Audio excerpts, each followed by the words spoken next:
Welcome to Car Shopping Mistakes. I'm your host, Deshone the Auto Advisor. If you are car shopping now, or you will be in the next 3 to 6 months, type me in the comments. Let us know where you're at so that we can make sure that you have the advice you need to make the best car deal you've ever made and not be spending more than 30 minutes in car dealerships. The name of the game with great deals is to not be spending time in dealerships. The more time you're spending in dealerships, the worse deal you're getting. The worst deal you're getting. Valencia, good to see you. Valencia World says she's shopping. If you're shopping now or you will be in the next 3 to 6 months, type me in the comments and let me know.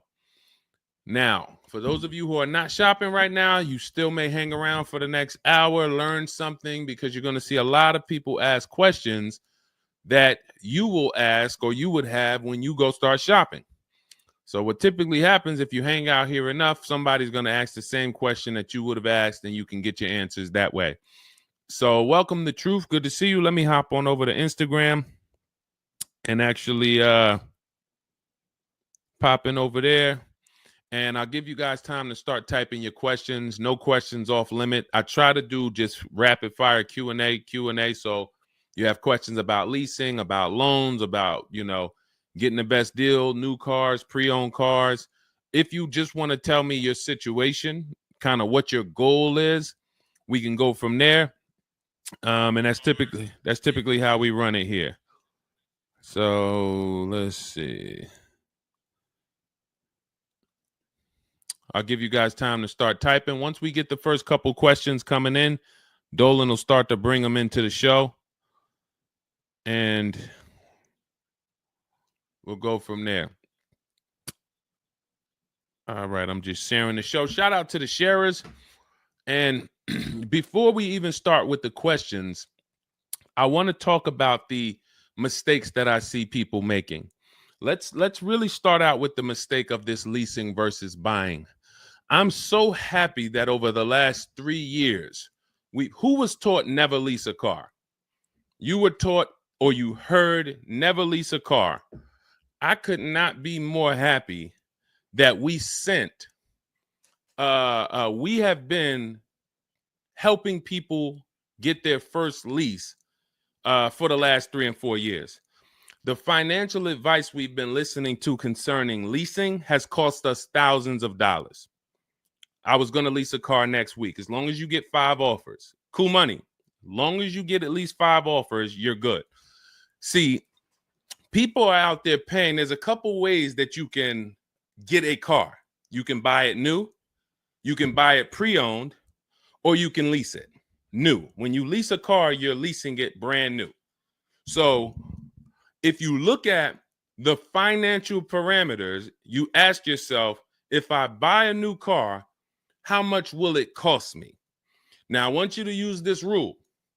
Every $5,000 is about how much per month. This is not for the new people. If you're new here, type the number 1. Let me know you're new. You've never been on the show. I don't expect you to have the answer to this question. But if you've heard this before, then every $5,000 is about how much on a car payment. You may have seen this in my video. You might have seen this on a show. This is a principle we teach. I want you to lock this into your head forever. Let's see if anybody knows. Or we got a bunch of new people. Michelle's new. I see you. Cool Money's new. DJ Furious. Okay, I see you. Sandra Bonds on Facebook. You're new. Okay, a lot of new people checking in. We're live on YouTube, Facebook, Instagram, and TikTok. So if none of you know, I want you to remember this. Every $5,000 is about $100 per month. Good to see you, Digby, on TikTok. Every $5,000 is about $100 per month. So how do we turn that into a real budget? You look at a car, $30,000 divided by 5,000. You're going to see that's about 600. Well, that is 600. So when you see that a $30,000 car to purchase is $600, if you borrowed that money, now you know about how much that car is going to cost, about how much $600 a month will get you if you purchase. Now, if you lease, $600 a month, depending on the lease deal, could get you a $50,000 car. So we're driving. So if your budget is $600 per month, then you have a couple ways that you can get a car. You can go find a $30,000 new car, no money down. You're at about $600 on a 5-year loan. You can go find a $30,000 used car. You're about $600 on a 5-year loan. Now, for $30,000 used car, maybe it was like $45 when it was new. You get it for $30. Or you can get a $50,000, depending on the lease deal, brand new car that you lease. So let's drive this home. You have people pulling up in cars. They're all paying $600 a month. One of them is driving a brand new $30,000 car. They didn't put any money down. Another one is driving a $30,000 used car. They didn't put any money down. $30,000 car. Another one is driving a $50,000 brand new car. They didn't put any money down. Who's getting the most value? In the short term, it's the person driving the $50,000 new car. It's nothing you can say about that. It's no like, well, it depends. Nope. $50,000 brand new car, $30,000 brand new car, $30,000 used car. The person driving the $50,000 car at $600 a month is getting the most value, hands down. Now, in the long run, where do the people who buy win? That's where we talk about the 8-year rule. That's why if you're buying your cars and you're keeping it 8 years, you should be purchasing, not leasing. 8 years is when you win. So that's where I wanted to start at. Let's start, like, tear down this bad information you've heard and you've believed about leasing. And I see people asking, we got a lot of questions coming in. I see you, Jaguar Music, on Instagram. I see you, Cool Money. I see you, we got quite, I see, hold on. From what I can see, we got like 4 or 5 questions waiting. So Dolan, you could bring in the first one. Type your questions in, anything you want to ask. If you want to ask about leasing, I saw someone asked about bad credit. What about if I have bad credit? What about mileage with leasing? Just start typing those questions. We'll bring them all into the show and we'll get to them one by one. Is that true for someone that went into bankruptcy? Okay, so if you came out of bankruptcy, your goal should be to rebuild your credit as quick as possible. Right now, your credit's blank. You come out of bankruptcy, your credit's blank. You have nothing there, and that's a good thing and a bad thing. It's easy for you to build. I've seen people come out of a bankruptcy and literally they have a 700 score in 1 year. They're going to go get credit cards. Just like if you're 18. If you're 18, you go get credit cards, you don't use them. Pay $15 gas, or you don't have a car yet. You pay $15, $20 a month for something, pay it off. You're going to have a 700 credit score. The more you don't use your credit, the more credit they give you.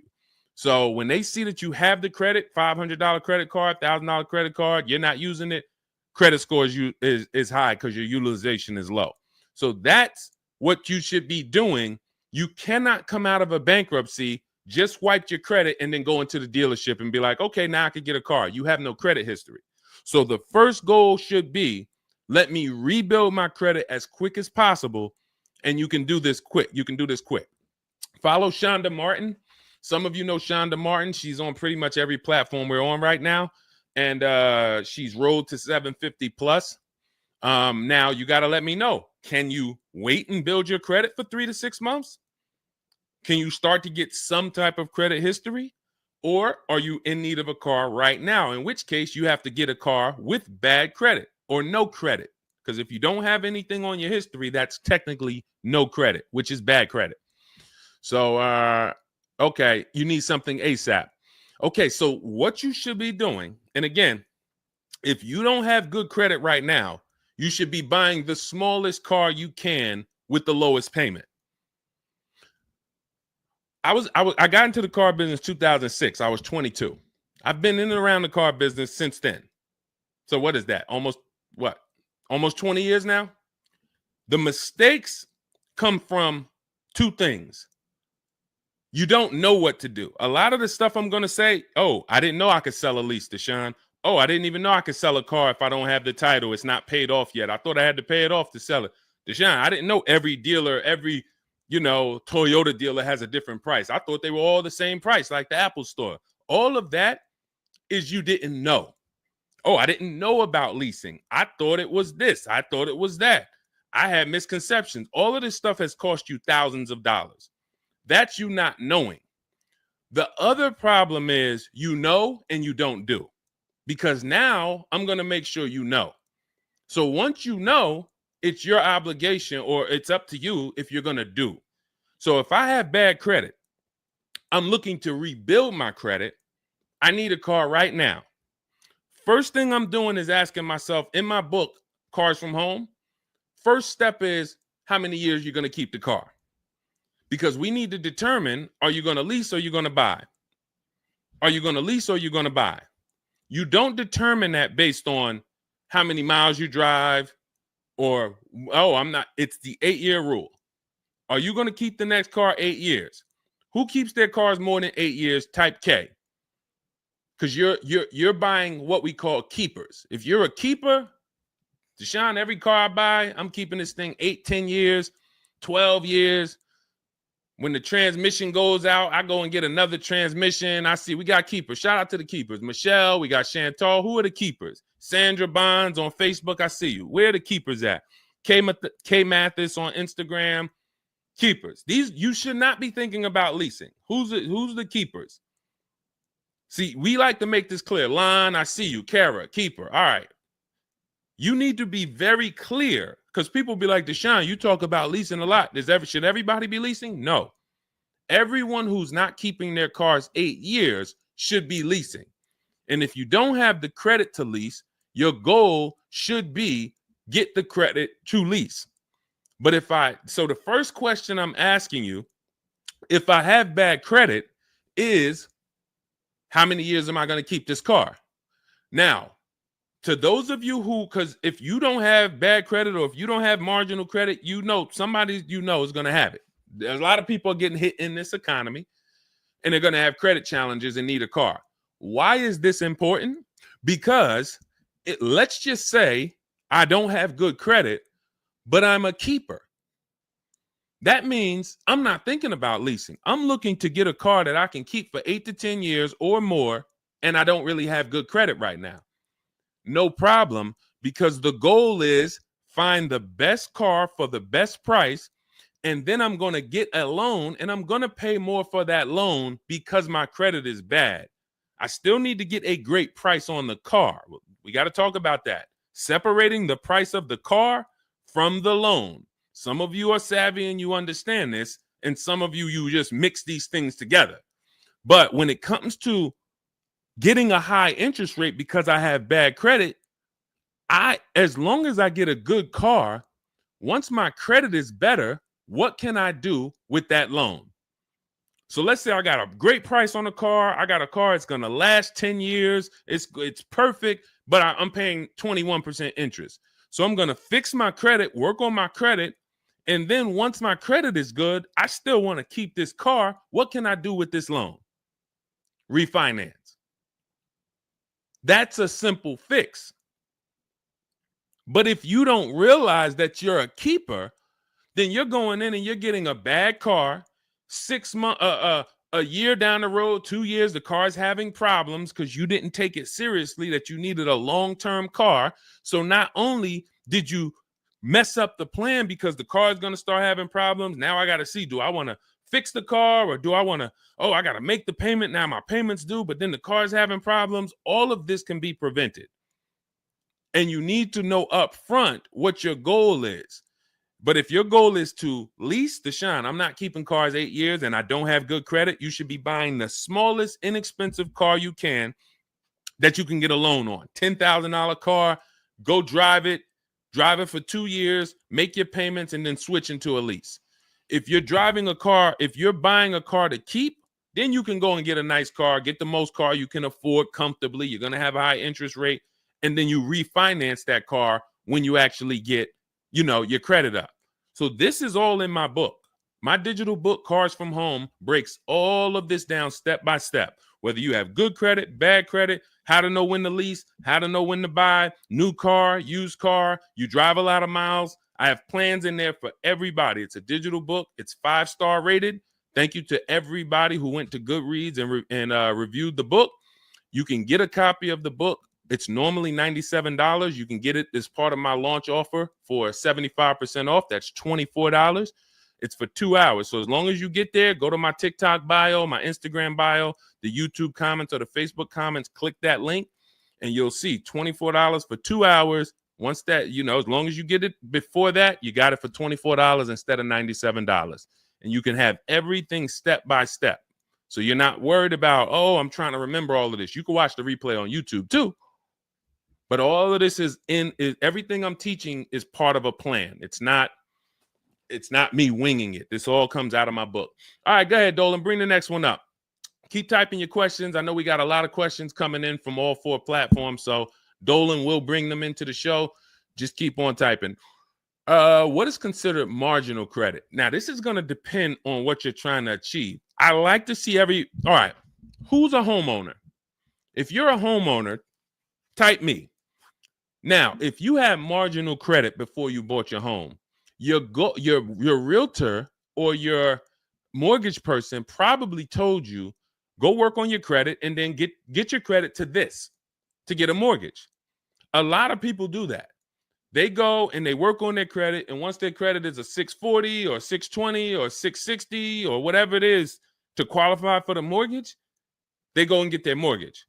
That's how it should be with a car. You want to get yourself, if you have the time, you want to get yourself to about that 660 mark.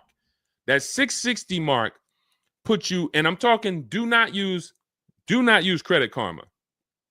Do not use Credit Karma. The amount of people who used to come into the dealership we run their credit, it's low 6s, 609, 590. And then they call me back, a couple months down the road. Oh, Deshone, yeah, my credit's better. And then we come in and they're like, yeah, I think it's up to about a 660, 680 now. And then we pull it and it's a 620, 630. And that's Credit Karma. Do not put yourself in a position where you're listening to Credit Karma. Pay. You can go to Google and you can type in, get my FICO scores. You want your FICO scores direct from the credit bureau. If you don't subscribe to a thing that gives you it before you go and make a purchase, you want to know what your FICO score is, not what a Credit Karma score is. But if you have the time, you want to try to get your FICO scores all above the 660, 670 mark. That's going to be in that good category. You can qualify for a lot of leases. Now, if you're in the 650, I want you to think about this. I have something I teach called credit and when it comes to profiles, leasing and credit. It's easier to get a loan to buy a car than it is many times to qualify for a lease. If you got a low 600 credit score, a lot of people will approve you. They're just going to approve you at a higher rate, higher interest rate. With a lease, it can work similar. But sometimes when you're in that low 620, 630, it's very tough to get approved. They're not going to take that much risk, but you may have a strong profile. So when you go into this, it's not black and white, guys. It's not like you can say, if my credit score is this, I'm done. What if your credit score is this, but you have a car payment already you've paid on time? When I worked for Mercedes, I worked for Mercedes for 5 years. We'd have people whose whole life was falling apart, but they never missed a payment on their Mercedes, and they get approved all the time. Everything else is falling apart, behind on the home. But if Mercedes sees you pay them, you got approved. So what I say is a current car. That's why those of you, if you're building to get a lease, if you're building to get a better car, pay that car on time that you have now. Because the best thing you can do is have a history of on-time payments on your car. That means a lot to a bank versus missing the car or putting the payments on the back because you thought that somebody told you could do that and it wouldn't affect your credit. A lot of people learn the hard way. Oh, I thought when I put the payment on the back, it didn't show as late. It does. So we again, I'm here to tell you everything from the inside. I've been helping people for years. We have people all around the country. You know, we'll bring a lot of them into the show. Marguerite, Brian, you know, a lot of the people who write in, Sheree. But we have this. I'm telling you from the inside, not from your perspective. I'm not like the public, and it's like, oh, this guy this guy must have really learned about buying cars because he's teaching. No, I'm from the dealerships. And, you know, if I wasn't doing what I was doing for 10 plus years, that was my job in dealerships, working with people, looking at banks, looking at credit reports, sitting there, seeing people turn down, seeing negative equity. So that's where my solutions for you come from inside. And so I would tell you, try to get to that mid sixes mark. And you'll put yourself out of a manipulation zone. You can qualify for a lot more things. All right, I see you, Michelle. I see you. Kim Randall, good to see you. The Savage Mama checking in. Abdul checking in. Good to see you. Go ahead, Dolan. You can bring up the next one. All right. Shout out to Dad. Y'all running the likes up on TikTok. Thank you so much. Thank you to everybody who's double tapping the screen. We appreciate you. Can you talk about putting money down or not when purchasing a car? So important. Listen, this is a good one. This is a good one. I don't know who asked this question, but this is a good one. Can you talk about putting money down or not when purchasing a car? So here's how you want to make sure your down payment never gets taken if you are purchasing a car. You must separate your monthly payments from the price of the car. You make the mistake sometimes of going in and saying, what's the payments on that car? Who's ever said that? Hit the like button, type me. You ever said, hey, what's the payments like on that car right there? The reason why we don't do that is because you're actually mixing two transactions when you do that. Thank you for being honest. Shout out to the people who are being honest. You're mixing two transactions. You're looking at the price of the car and you're looking at the loan details, which equate to your monthly payment. See, if you pay cash for cars, then you understand you don't care about the payments. You go in, you're trying to find out the out the door price. What is my out the door price from the car for this car? If you're doing it our way, you're doing this from home.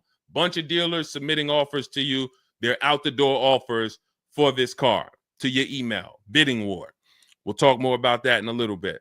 That's the Cars from Home way. But once you get the out the door price, you then say, all right, that car that I want, $32,000, including all my tax, all my fees, $32,000. I pull up my auto loan calculator.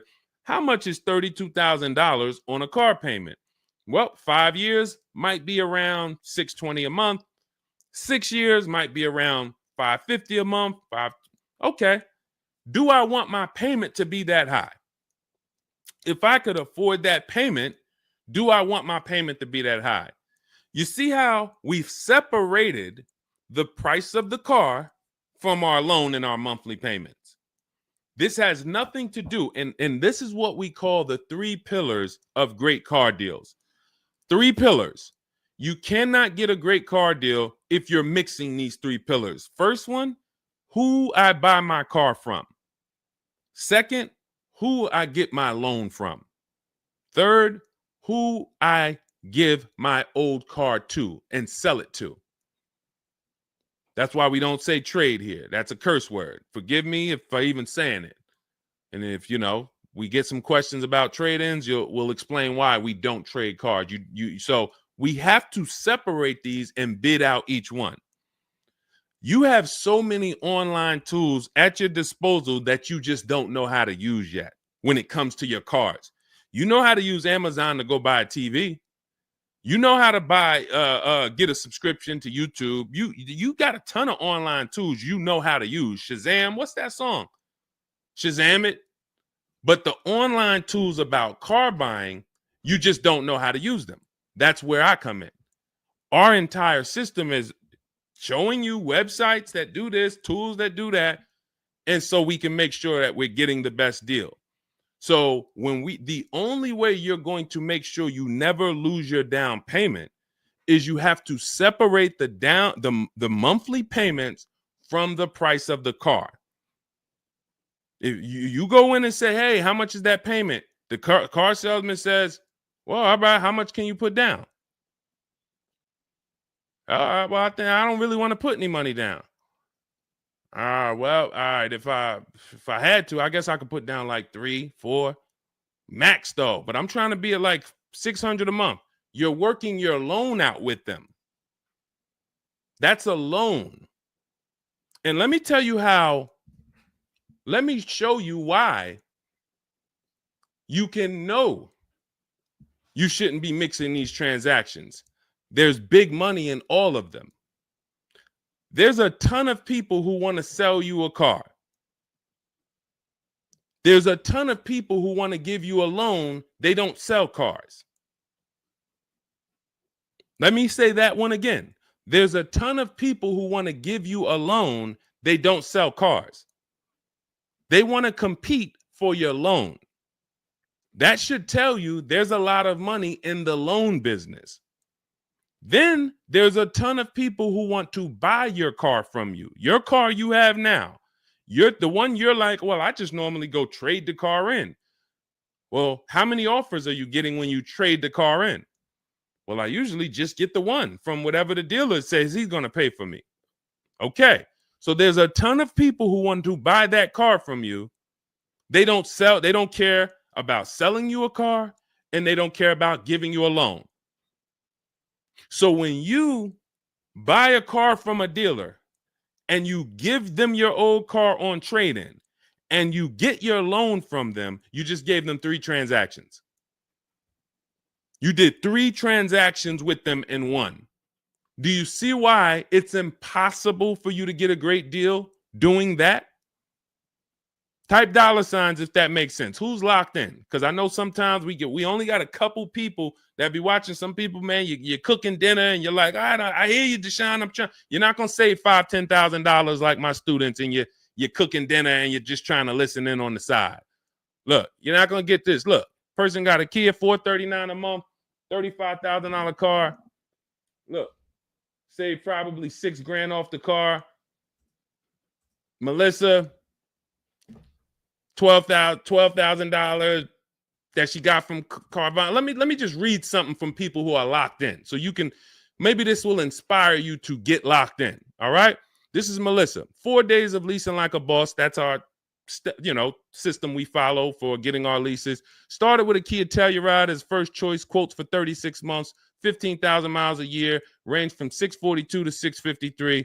Went to a Honda Pilot.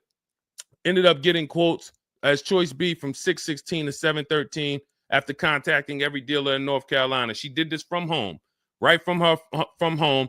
She got after contacting every dealer, the dealer I ended up leasing from originally quoted me 719, came back at 616 in 3 days with 0 due at signing.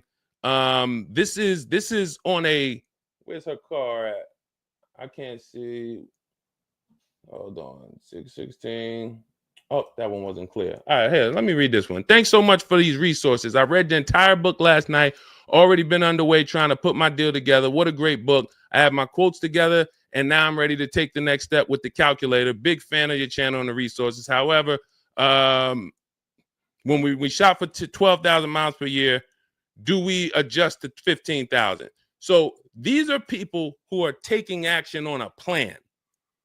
So when you see the plan, there's going to be different results. If you're out here winging your car process, oh, I hope I did this. Oh, shoot, I thought I watched the Instagram video. They told me don't say that. I shouldn't have told them I had a down payment. You're not going to get it. You're not going to save $5,000 or $10,000 on your car payment, on your car transaction accidentally. You don't just slip into that. So lock in and grab this lesson now. I need to separate my transactions. Who I buy my car from is one transaction. I'm going to bid it out. I'm going to give a bunch of people an opportunity to sell me this car.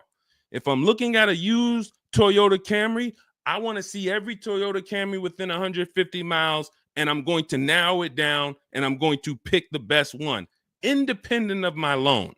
My loan is a whole nother story, because when I shop for my loan, I'm going to do the bank bidding war where I can have multiple people. I don't even want to mention that without telling you about it, because it's like, whoa, what's the bank bidding war, Deshone? Okay, so you can have multiple banks and credit unions compete for your interest rate in a small period of time, and it's going to weigh on your credit score like one hard inquiry. Like one hard inquiry. Mamba Mentality, I love the name. I love the name. Why can't I do a super chat? I don't know. Yinka, good to see you on Facebook. IB Johnson. On one hard inquiry. So let's just say, and so when you get your loan, how do we know that 5.2% interest rate was the best? How do you know that the 7.1 interest rate was the best if you have no other offers? And what we've been used to is we're just going to go with our bank. We're going to go with our credit union. We're going to go with the dealer's bank. Why?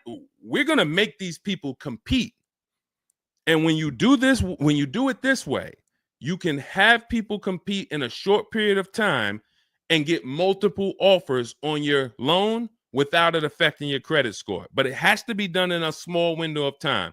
Now, if you Google it, rate shopping, it'll say between 14 days and 45 days. You do it our way, it's going to take you 48 hours. And you don't do this until after you find your car.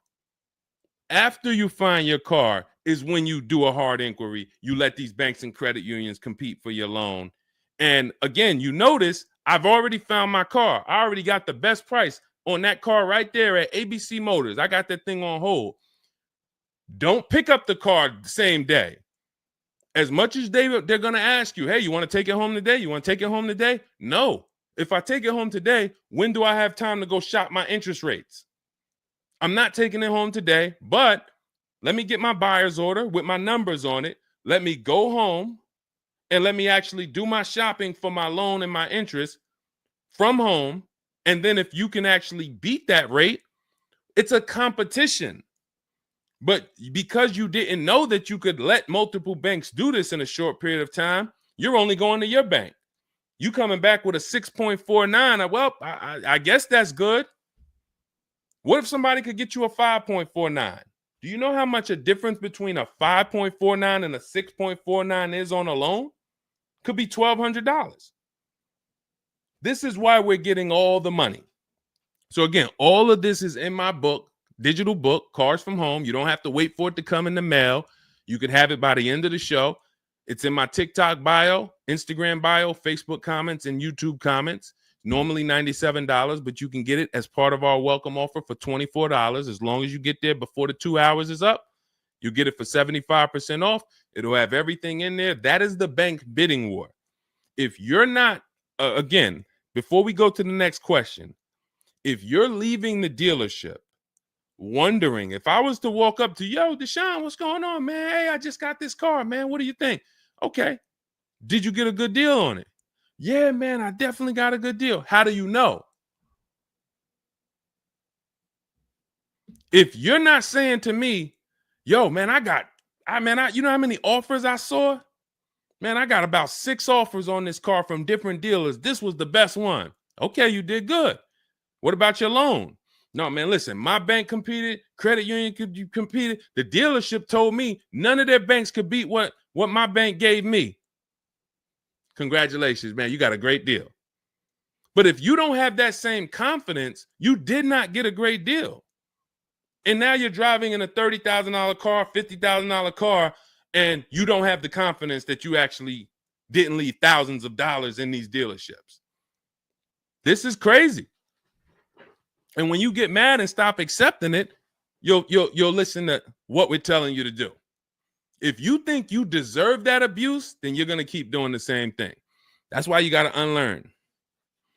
Okay? So separate your transactions. Who I buy my car from, I'm getting multiple offers for.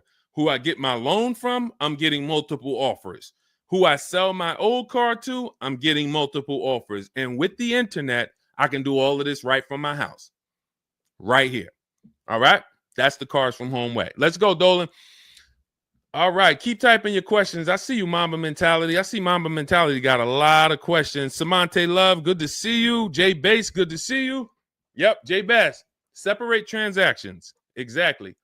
D So Chill on TikTok, good to see you. Lisa on TikTok, good to see you. Hector Ruiz, thank you, Hector Ruiz. Shout out to the sharers. Shout out to the sharers. I always got to take time to shout out the sharers. We can't do this without you. All right, how can I schedule a consultation with you? Also, does it make sense to lease a pre-owned vehicle? So let me answer the bigger part of the question first. Most leases are going to be brand new. There's only been a few manufacturers that have tried to do a pre-owned lease program. Lexus tried it. BMW's tried it. And there's certain brands that can technically lease a used car. The reason why I don't like it is because it's not enough of a wide stream. It's not enough of a mainstream program to create competition. And if you can't create competition, then you don't know if you're getting a good deal. If you walk in to lease a brand new car and you're walking in and again, we don't do this. We never sit down in a dealership. We're there to test drive only. We're never talking numbers. But if you are doing it the old way, you're going to go in and then you're going to get a bad lease deal presented to you. And they'll say, well, I could lease you this 3-year-old one and it'll save you like $150 a month. How do I know that's a good deal? It might be affordable. And sometimes you confuse affordable with a good deal. It's not a good deal because you could afford it. I want to let that sink in. We confuse, you know how many people I watch get a horrible deal, but they go home and they're like, yo, man, they got me to my payment. Bad credit usually. A lot of people with bad credit will brag about yo, man, you got to go see Joe, man. Why do we need to go see Joe? Man, he got me in a car. Nobody else could. All right, let's look at the numbers. Dag, you're paying 24% interest. You know this is an 8-year loan? You know this is an 8-year loan. Oh, nah, I just, listen, man, Joe, you sending all your friends to Joe. Oh, look, and this car has 70,000 miles on it. You paid 28,000 for it? See, because they got you to a payment you could afford. So you thought, good deal. Now, I go into a Bentley dealership right now. Bentley's $300,000. And they say to me, we'll give you this Bentley for $150,000. So they give me somebody offers to give me a $300,000 Bentley for $150,000. 50% off. We're going out of business. Take it. Can I afford it? No. Is it a good deal, though? Is it a good deal? $300,000 Bentley, half price, $150,000. Many people, you don't have that in your budget to go and bring $150,000 dropping on a car. Now, if you want to do a business thing, go buy it for $150,000, quickly sell it to another dealer for $220,000. Okay, that's what we would do. But I'm not talking about that. I'm talking about just you alone. Affordability does not equal deal. A deal is a deal whether I could afford the deal or not. And the only way we know a deal is to actually get multiple offers. There's no other way. So I'm going to continue to say it. There is no other way. I've been in the car business since 2006. There is no other way for you to know you got a deal without comparison shopping. Same way if you walked into a grocery store and there was only one, you walk into the Dorito factory. There's only Doritos everywhere. No other competition. They sell them for $7 a bag. There's no competition. So everybody who's in the Dorito factory is paying $7. But when they go in the supermarket, Doritos competing against Lay's, competing against Wise. Oh, you can't be $7, Dorito. You might have to be $4 this week. You might have to be on sale this week for $2.99. Competition. It's everything else. So a lot of what I'm saying to you will click when you realize that you've been programmed to buy cars in a way that you don't buy anything else up. You don't buy anything else that way. Everything else you buy in your life is competition. People competing. Everything else only with cars, we look at one offer. So that's why when you come home, start to look at the whole market, you're going to love this. You're going to be like, man, I don't know how I didn't start doing this before. What I'm teaching is not, the whole Cars from Home system is not rocket science. We just use the internet to create competition. That's how we get crazy deals.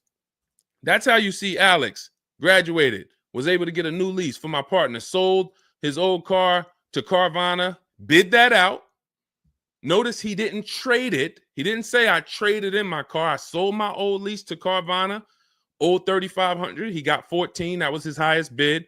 Went test driving, got a 2025 Hyundai Tucson, got a 1.3% lease deal, no money down, $42,500 car, $580 a month, and that's a 1.3% lease. Now, $42,500, guys, would normally be, with no money down, about $800 a month. Maybe about $825 for 5 years. He's paying $580. So when we talk about leasing keeps thousands of dollars per year in your pocket versus purchasing. Thousands of dollars, not hundreds of dollars per month, but thousands of dollars per year. So so to answer your last question, I don't do consultations. We have 3 ways we help the public: through my book, through our Shop with Deshone program. A lot of these people that you're seeing me share, they've either got my book or they're in our Shop with Deshone program. Just Ralph, Jen, Stormy. Just wanted to let you know that your package worked. $48,000 MSRP, no money down. She's paying $622 a month. That's normally a $900 payment. Marie, some of you know Marie from some of our other shows. We talked about her. Just wanted to reach out. Thank you. She used the book, saved over $13,000 off of her Mercedes, got her payment to be hundreds lower per month, maintenance included. Just wanted to say thank you. She got a 2025 GLC Coupe. Some people have this same car. You're looking at this car. You're like, hold on, Deshone, I got that same car. Did you get $13,000 off? Did you get $13,000 off? This is when we got to say to ourselves, whoa, what's happening that Marie got $13,000 off? I thought I did okay. I got $4,000 off. You see how dangerous it is when you don't get multiple offers? You thought, man, I negotiated, man. I was in that dealer for about 5 hours, man, to get that $4,000 off. Marie never went into a dealership and she got $13,000 off. So you just made a $9,000 mistake. So you could either change your behavior, go grab my digital book, Cars from Home, learn the same thing, use the same strategy step by step that Marie just used, and you could eliminate you making these types of mistakes, or you can continue to do what the car business wants you to do. So in my digital book, you have everything. That's why it's called 7 Steps to Saving Time, Money, and Avoiding Dealerships. It's in my TikTok bio, my Instagram bio, YouTube comments, Facebook comments. You can get 75% off for the next 2 hours. So you won't pay the normal $97. You get it for $24 if you get there before the welcome offer expires. And that's a digital book. It'll be in your inbox by the time we end the show. You'll have all these strategies to use for you, your family, your spouse, your kids, to make sure every transaction you're winning. You're leaving no money on the table. All right. So yes, I don't do, and you'll see in our Cars from Home toolkit in my bio, we do have a program where we shop for people around the country. In fact, before we go to the next question, let me show you what you'll be able to do. But in our case, we do this for clients. So you get in where you fit in. I don't tell you, it's like if I put a buffet in front of you, everything gets you full. You get the book, you're there. You come into Shop with Deshone, we do it together. You watch our video checklist. You have coaching calls, we have Zoom calls, we have a private Facebook group. You get to your goal. Or you can, if you qualify, you got to have the credit. You got to be shopping for a new car. You can look into our Done For You program. You can book a call with our team. But here's an example of how big of a margin these offers. I want to show you the difference between some offers here, because some of you don't really see it. Hold on. I got to label these better for our next show. Okay, here's an example. So we can see here for this particular car, the payments range, all of the car itself is $64,000. We're shopping for a Genesis. This particular month on this particular car, the payments range. Y'all ready? We got 6 offers on this car. The payments range from, well, I'm just reading them to you. $973, $899, $1,102, $1,066, $921, $913. Now this is initial payments. Why is there a $200 difference in these initial payments? This is why you never want to take people's first offer, because the initial payments are going to be high. But even in the initial negotiations, why is it, Deshone? Wait, all of these cars are the same price. Why is one dealer at $1,050 and another dealer is at $899? Because they're criminals. So what do you think you're doing if you just walk into a dealership and say, let me give this dealer a shot at negotiating? If you're negotiating with the dealer that's at $1,050 or $950 or $975, where are you going? And the goal is to have that dealer. This is why when these dealers come, when they come down $100, you think, oh, I had to win. Man, they just came down $100 per month. They started out, they were at $590, and now we're at $490. This has to be a good deal. Well, how do we know that they weren't supposed to start at $490 and end up at $390? If this is clicking for you, type a $, because this is clicking for some of you. Those of you who are locked in, this is why it has to be a mentality change. I'm pulling back the curtain so you can see that, Deshone, it's been feeling like when I go to buy a car, it's a mental game. I drive off and I'm kind of happy, but then I don't really have the peace. I don't really feel like I did good. I'm kind of hoping I did okay, right? That's you, right? So I'm telling you that your gut has not been lying to you. I see you, P. Honda Fundamental Salon. Good to see you. Got my book. Use it. Use it and win. So your gut is not lying to you. I'm just the one from the inside coming to tell you that you closing your eyes and hoping things go well is not working. It's not going well for you. If you looked at other people, they're doing better. If you looked at people with strategy, they're getting cars for $200 a month less than you. They're getting $5,000 off less than you. They're leaving knowing that they got the best deal because they saw so many offers. You're hoping, and that hope is not leading to that hope is a bad strategy. So what you want to do is you want to change your mindset and realize that the dealer's whole goal is to keep you from shopping. If you burn that into your head about the car business, the entire goal of every dealership is to keep me from shopping their competition. And if you know that, then you're not going to go into the dealership. You're going to say, all right, how can I be at home and do this from home? Again, that's all in my book.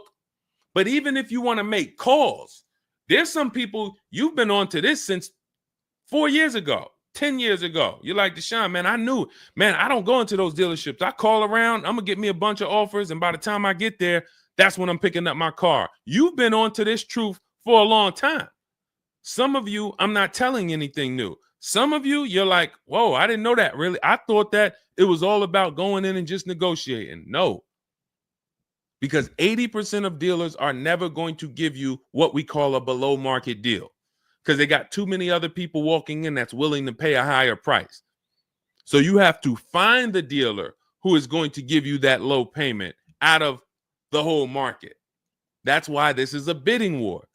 And when you start to do this, you're going to be like, yo, why does it seem like this is kind of fun now? I kind of enjoy this. Is like a game. And you're the prize.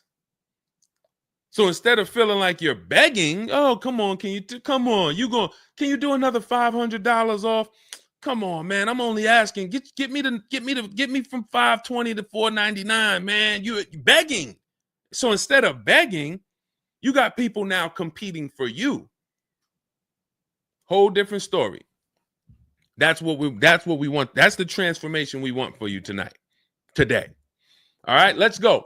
Dolan, next question. All right, Fundamental Salon, I see you. I see you, Jay Bass. I see you, Randall Pine Straw. You got the number 3 gifted badge. Thank you. Y'all lighting up the lights on TikTok. Thank you so much, Monica 9300, BKS Aggie, Timothy Garces, Drew Saberton reposted the broadcast. Thank you so much.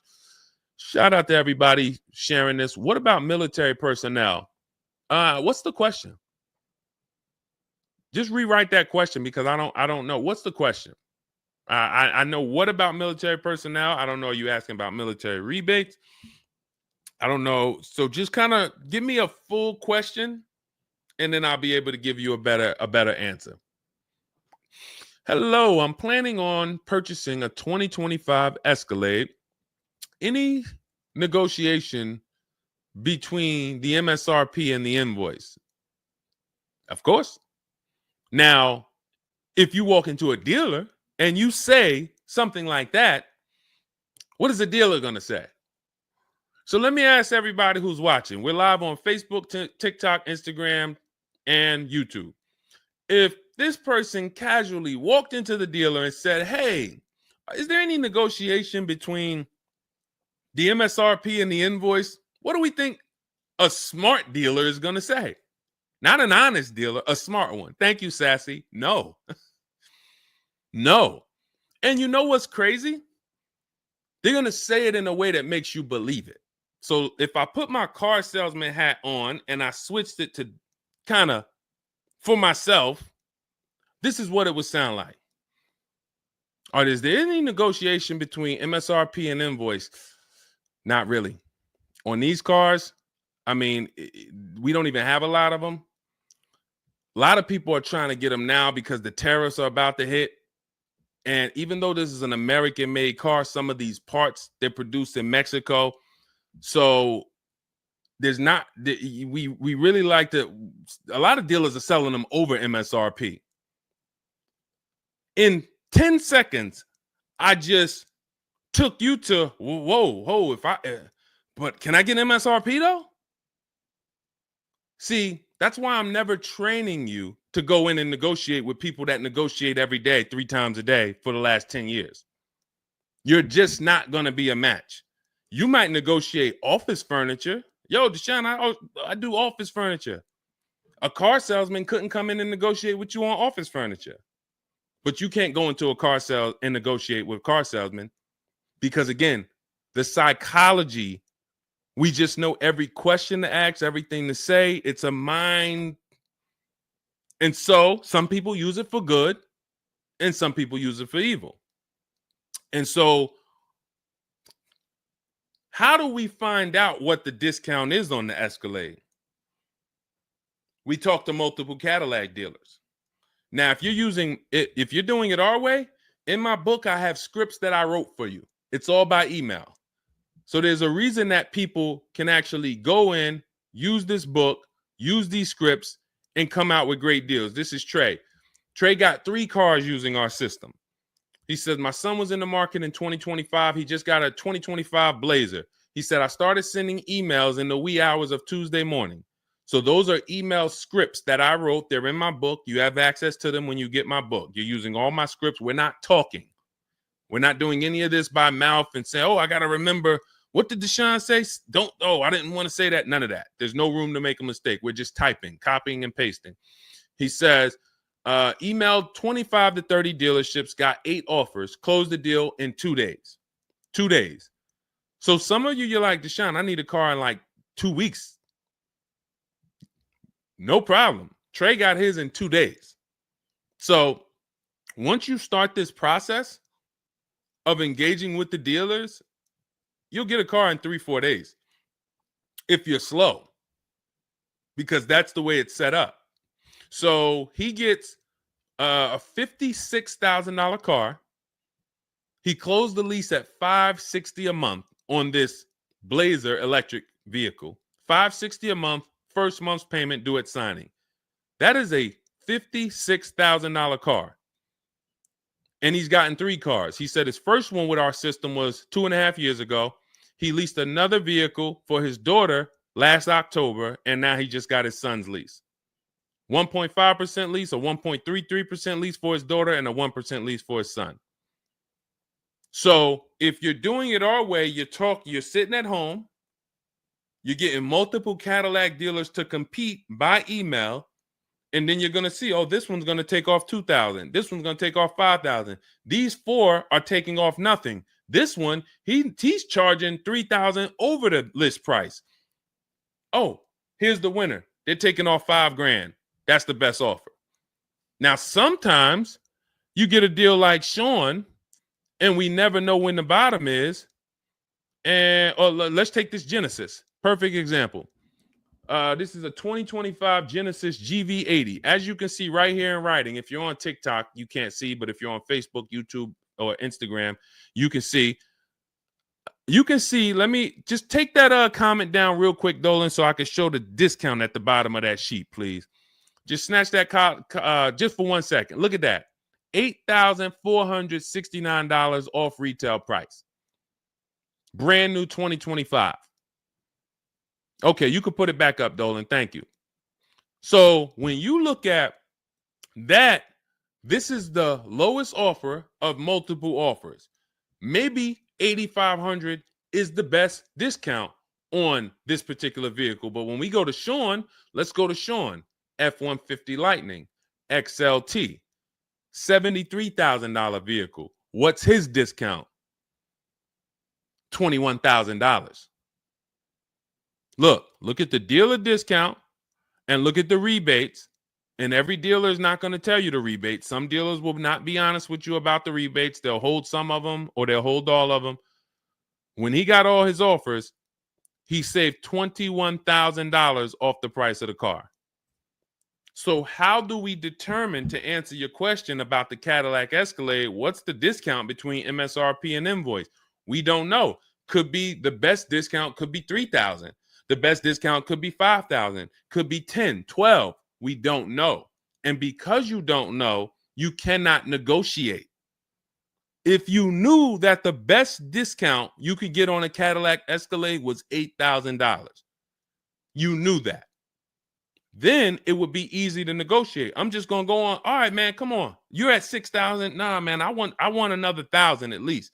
I'll let you keep the last $1,000, but you got to get me to $7,000 because you know the bottom, $8,000. No car that we go in to get do we ever know what the bottom is. So what you're doing is you're feeling for the bottom. But if Sean thought $10,000 off was the bottom for his F-150 Lightning, then he wouldn't have got $21,000 off. That's the danger. So when I say to you, you're leaving $3,000, $5,000, $7,000 on the table, you can't say to me, Deshone, no, I'm not. Because I get so many offers, man. I know I'm not leaving money on the table. You don't know you're leaving money on the table. I got $8,000 off my Infiniti truck I got when I leased it. How do I know that was the best offer? Because I had 7 other offers. I had 7 other offers of Infiniti dealers that I went back and forth with by email. This one giving me $3,000 off. This one $4,000. This one $6,000. This one $6,000. This one, we'll do $8,000 off. You got it. You won.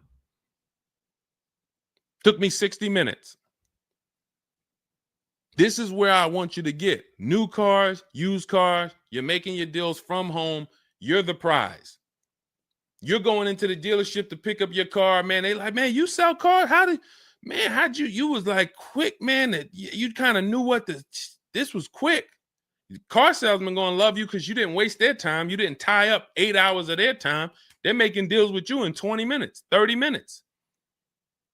It's great for everybody, but it's mainly great for you. That's what we want. Okay, all of this is in my digital book, Cars from Home, 7 Steps to Saving Time, Money, and Avoiding Dealerships. It's not a mail book. It's a book. You can have it in your inbox in the next 5 minutes. Normally $97, but as part of our welcome offer, you can go to my TikTok bio, Instagram bio, click those links. You can go to the Facebook comments or the YouTube comments. Dolan has a link for you guys. You get 75% off. That's $24, but it's only for 2 hours. Now, if you visited earlier, some of you, I did a show, my last show, you might have visited the link and you missed the countdown. You'll see it's gone. So you want to make sure when you actually go there, even if you come back in a couple minutes, don't let that timer hit 0. Book's still worth $97. You saw Marie, she saved $13,000. So I think if Marie, if she was on the show, she would say, look, even if you missed the $24, get that book. Save me $13,000 off my price. All right. Corey Duncan, I'm just catching your comment on TikTok. Look, it works, y'all. I promise. Leased a car back in April after using his book. Got the best deal. You see what I'm saying? Like, and this is all over. It's too many people for me to pay. When I tell y'all, like, it's too many people. I pride myself on not can Deshone get great deals. Obviously, you guys know if I could sit on here and answer your questions for an hour and a half. Clearly, I've been in the car business since 2006. Clearly, Deshone can get great deals. But can other people? That's why I'm showing you other people. That's why I'm showing you Benita. That's why I'm showing you Kimberly got 20 grand off her Maserati when she got it. Zafrina got 2 cars. She got a car last year, got her Jeep Grand Cherokee, $66,000 car. She got it for $579 a month. And then she just got another car that she posted 2026. Not even a 2025. 2026s. It ain't even out yet. She got a Kia or just came out recently. Kia EV6, $76,000 vehicle. She got it for $742 a month. She leased it. Now let me just do some math for you real quick on how crazy a deal that is that Zafrina got on her second car. The first one's crazy too. They're both crazy. But let me just, here's how we judge a lease. We judge a lease by how much we're paying and how much car we get to drive for that payment. So the reason I created the 1.5% rule is for you to know you're paying too much money for a car you're giving back. The 1.5% rule tells us if we divide the monthly payment into the MSRP with no money down, it creates a percentage.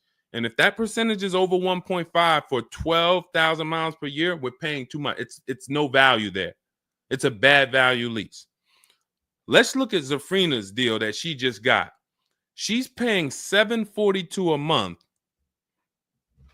and she got a $76,000 car.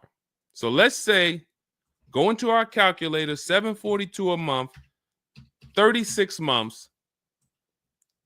That equals $26,700. That includes taxes, everything. That is how much she's giving them for 3 years to drive this car. $26,700. It's a $76,000 car.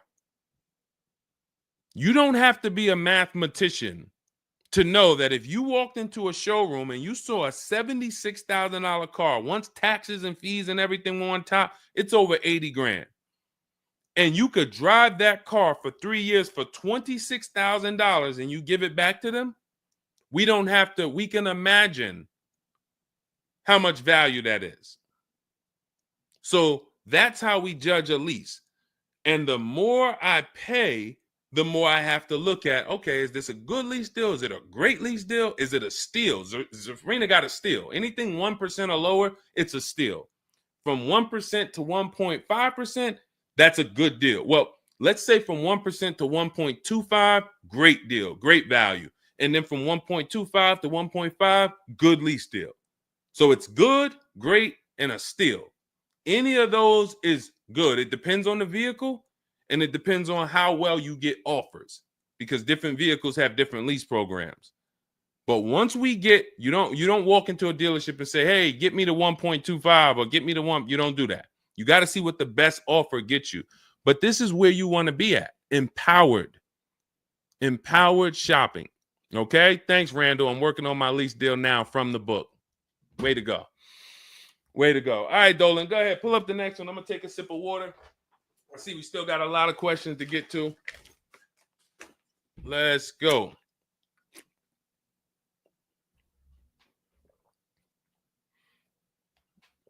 Mark is me. Good to see you on Instagram. Checking in. All right. Let's go. Does it matter if you email or call a dealership to find out the best price?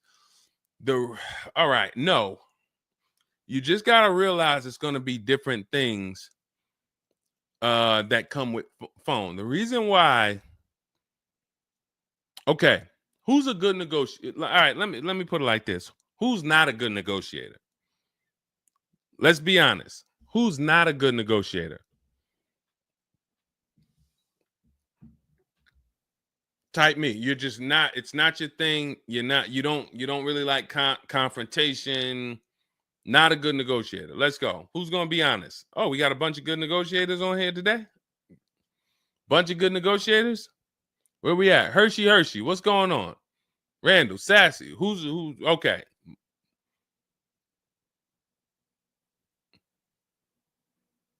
Okay. Couple people that want to be honest. Everyone else is a great negotiator. You need that to get on the phone. In order to get on the phone, you need to be a good negotiator. You need to be quick with your words. You need to be, and that's what's going to happen when you're calling to get deals. Now, if you're calling to get deals, you just need to be able to know exactly what information to give and what information not to give. So let's just say you call in and you're trying to get an offer, and somebody says, "Hey, wait, I need your credit." Okay, are you gonna say, "Well, no, actually, the people who I've been working with, they haven't been asking for credit. Just assume tier 1," or are you gonna, fumble through that? And if you so this is what you're going to get. That's why I say if you're calling, you could try asking for sales managers. But the reason why email far exceeds getting the offers by phone. Now, look, getting the offers by phone is way better than walking in.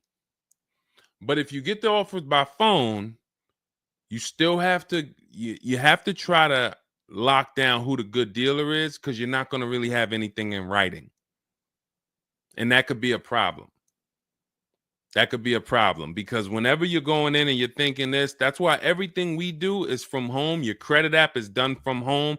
If I'm talking to somebody on the phone and I feel like I done talked to maybe 8 dealers, I got 5 offers, and one guy, Matt over at, that dealership it feel like he's being honest. He's giving me the offer. He told me this is what your payment's going to be. It includes taxes. It includes everything. Or this is what I'll sell you the car for out the door. Okay, I'm doing the credit app online because I want all of that firmed up before I get there.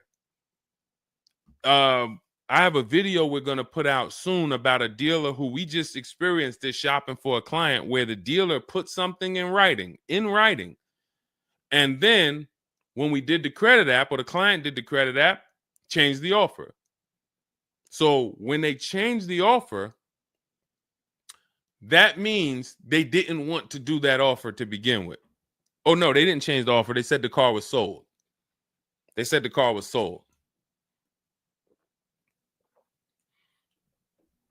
Me knowing what I know that what they wanted to do was tell you one thing and then they wanted you to come in so that you could so they could raise the price on you.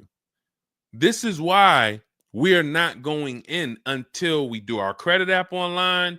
And when I tell you we are doing everything from home, except the test drive, we are doing everything from home. We're not going in, all right, come on in, let's finalize this. No, we'll come in and pick it up. You can send me the credit application. I will email you my driver's license. I'll email you my insurance card, because when you do this, your deal is solid. If you're going in the dealer to finalize your transaction, the deal is actually not solid. The deal can be changed. And what you'll see sometimes, like in this video we're going to post, is once they find out they can't get you to come in to actually change the price, that's when they're going to start changing the tune. That's when things are going to change. And you know, okay, I see what you were trying to do. You were trying to get me in there so that you could change the price on me. So that's why email is really the gospel when it comes to us. And another thing, you don't have to talk to anybody.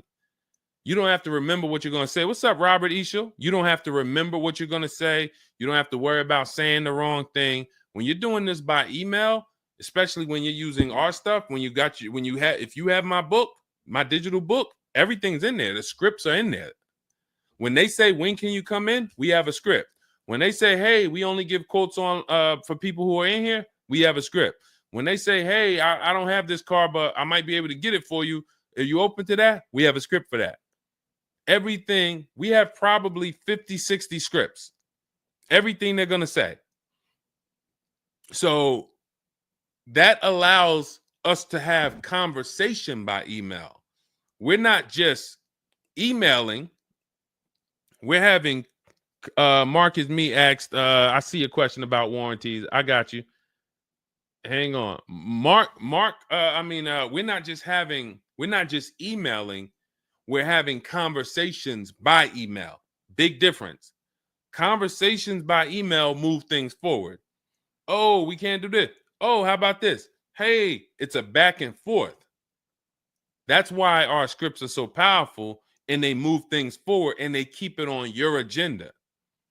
So again, me, myself, I could do it either way. If I was doing one car deal, I could call around. I'll ask for sales managers. I'll talk to the sales manager. I'll try to get a car deal done. But it's the transferring of information, and this doesn't work on a used car. So this only works on new cars. So if I was buying a used car, it's a whole different system. But another reason this isn't effective. What's up, Smitty? Hopping in on TikTok. Another reason that's not effective. Again, better than you walking in. I'm just being straight up with you.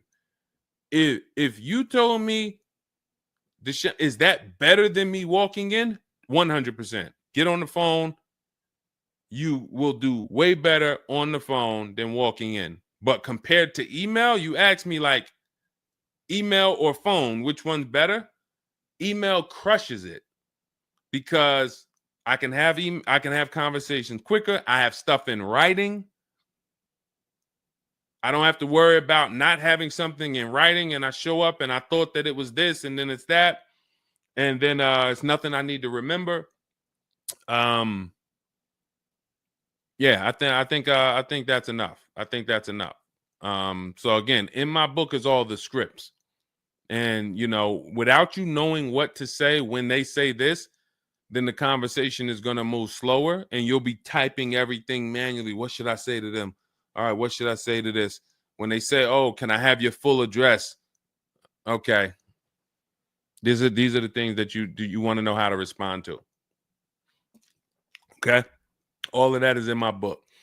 But again, either way is better than walking into the dealerships. Walking into the dealerships is where you're going to lose. All right, go ahead. Next question. Kevin Carroll, Jamie Rodriguez. Good to see you. How do we apply for a soft credit pre-approval? You have to find a bank or a credit union that does it. If your bank or credit union should be the first people you ask, can you get a soft credit pull pre-approval? Because the soft credit pull pre-approval doesn't start the rate clock, doesn't start first of all, the rate clock starts at the hard credit pull, which means your credit bureau, Equifax, Experian, TransUnion, they're looking now and saying, okay, you have a certain period of time where you can do more of these to actually get different rates. But once that period of time closes, we're going to update your credit score. So let's just say you get that hard inquiry, and when it closes, your credit score drops 10 points. Okay. Had you gotten 3, it would have dropped 10 points. In that window, same 10 points. But if you let the window close, then you go and get another hard pull. When the next window closes, it's another 10 points. That's why we don't want to be moving like that. We don't want multiple hard pulls in a spaced out period of time. So you want soft credit pull, and if your bank or credit union doesn't do it, go to Google. Go to Google, type in soft credit pull pre-approvals. Find a bank that does it, because all you want to do is put your budget together. This might not be who you get a loan from. It's just for you to put your budget together. And if you've ever bought a house or you got a mortgage, you'll see, all right, you might pre-approve me for, 4.25 interest rate. And then once I go to get my loan or my mortgage, it might go to 4.3. It might go to 4.6. It doesn't matter. This is just to budget. You need something so that you can know how much you can spend. That's the purpose of the pre-approval. So it's no reason for you to ever give a hard credit pull. You are much better off just using the rule of every 5,000 is about $100 per month. Burn that into your head. Every 5,000 is about $100 per month. So that means when I'm looking at this $30,000 car, that's $600 a month for 5 years. What if I want it to be $500 a month? Then I need to, instead of taking out a loan for $30,000, I need to take out a loan for $25,000, which means I got to put $5,000 down. But if I'm taking out a loan for $30,000, it's going to be about $600 per month on a 5-year loan. You could go to 6 and it'll drop it a little. For 6, it'll drop it another, But if you don't have that rule of 5,000 in your head, you're too off in your budgeting. You need to have some type of anchor to what this car should cost me. If I'm looking at a $50,000 brand new car, I don't want to be able to, give me the $600 a month on that. Wait, Deshone already told me every 5,000 is $100 per month. How am I looking at a $50,000 car and saying get me the 600 on that? Just divide 50,000 by 500. You're gonna see, oh, that's 1,000. This thing costs 1,000 a month on a 5-year loan. Yes. No money down. Yes. This keeps you from getting in trouble. This keeps you from leaving out the dealership with a 9-year loan. You're at your payment, but your loan is for daggone. It's like if you might not know, it's there's 50-year mortgages. Who would take a 50-year mortgage? Anybody?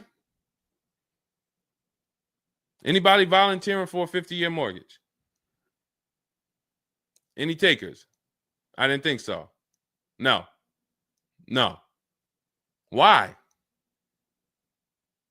If you went into a house, $500,000 house, and they said your payment is this for 30 years, but if you take a 50-year mortgage, it drops to this. Nobody on here would be like, okay, yeah, give me the 50-year mortgage. They're available because we've learned that 30 years is the longest you would take a mortgage. And that needs to be 72 months with cars. That's why I tell you 72 months should be the longest you ever consider for a car loan. And if you go in with these parameters, nobody can take advantage of you. All right. All right, let's go. We'll wrap in a car. We're almost done. I say let's go. I see we got maybe one or two more questions. We'll see. For lease, I can only go through the dealership finance department. We'll bring that one in next. I see you. I see you on TikTok. Anita, I see you. What's going on? Warranty extensions worth it? Oh, you mean extended warranties? Okay. Are extended warranties worth it? Depends on the car. If you with warranties, you're asking yourself, what's the odds that things are going to break on this car? And then how expensive are they to fix? And this is why when we get cars, we do something in step 4 of my book. There's a 5-minute process we do. It's a Google check where we check reliability. Every car you look at, you should be typing into Google 2025 this reliability. If you're buying a used car, you should be typing in 2023 Kia K5 reliability. And then you skim those articles. Thank you, Renee Cunningham. You skim those articles, and then you see, what are the third parties saying about this car? Are they saying the reliability is less than normal or less than average? There's tons of people who were in love with a car, and then they do this 5-minute exercise and they see owners are reporting electrical issues with the car, software problems with the car.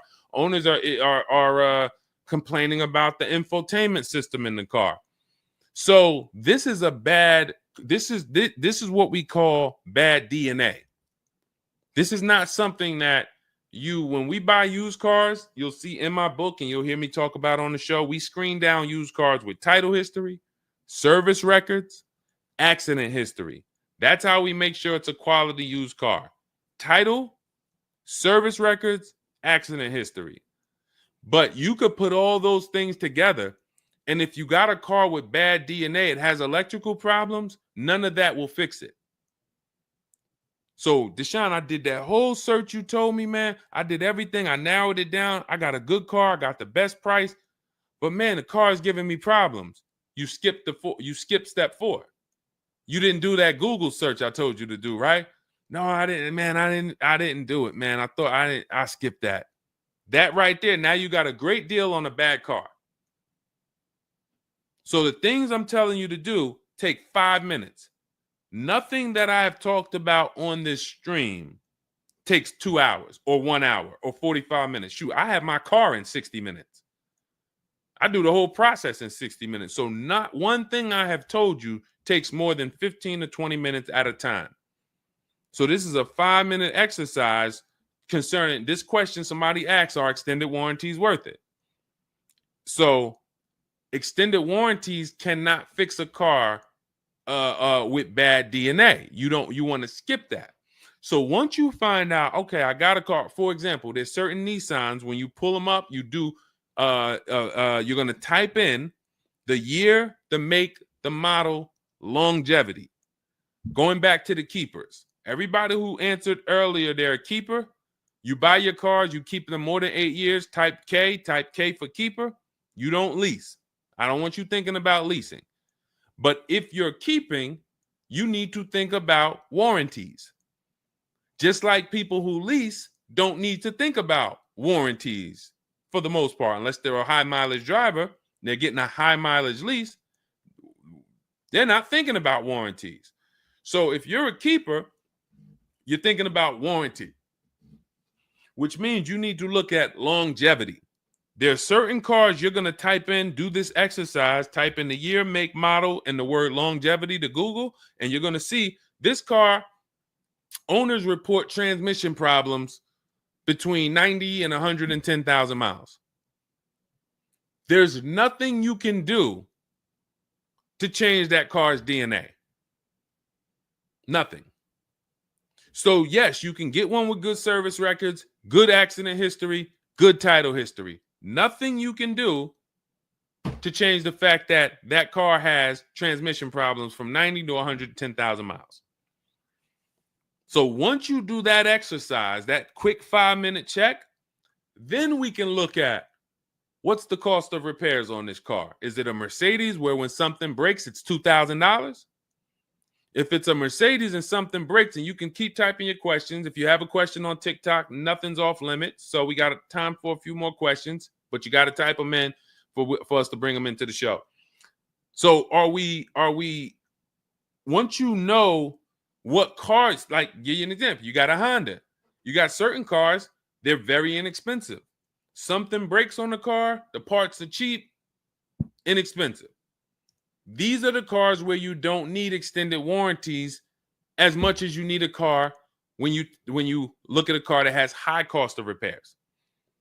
So what should you be typing in for the car you want? Cost of repairs. If you're looking at a Volvo XC90, Volvo XC90 repair cost. Where does it fall? You're probably going to land on an article that shows you the rankings of cars repair costs. If you see that Volvo and Cadillac and Mercedes and all Range Rover, Land Rover, they're up here, then you need an extended warranty.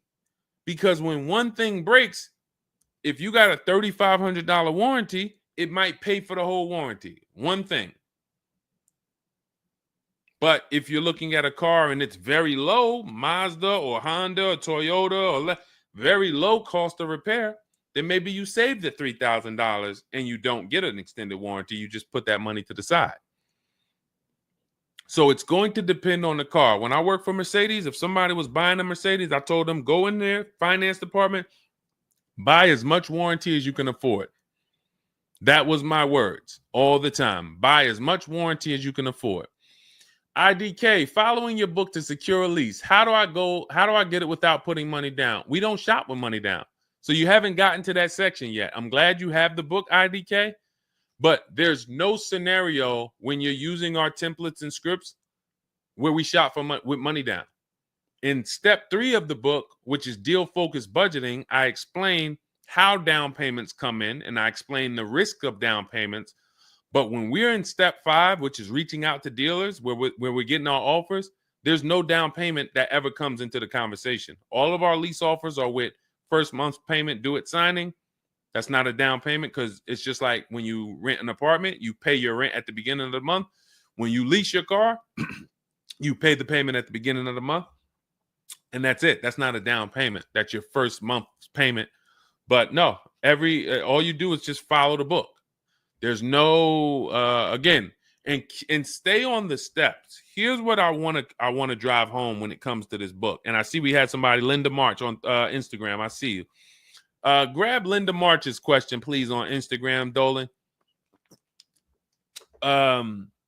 Do not read this like this is some seminar. There's 2 types of people who use the Cars from Home stuff. All of our stuff is made to be like you having a conversation with me.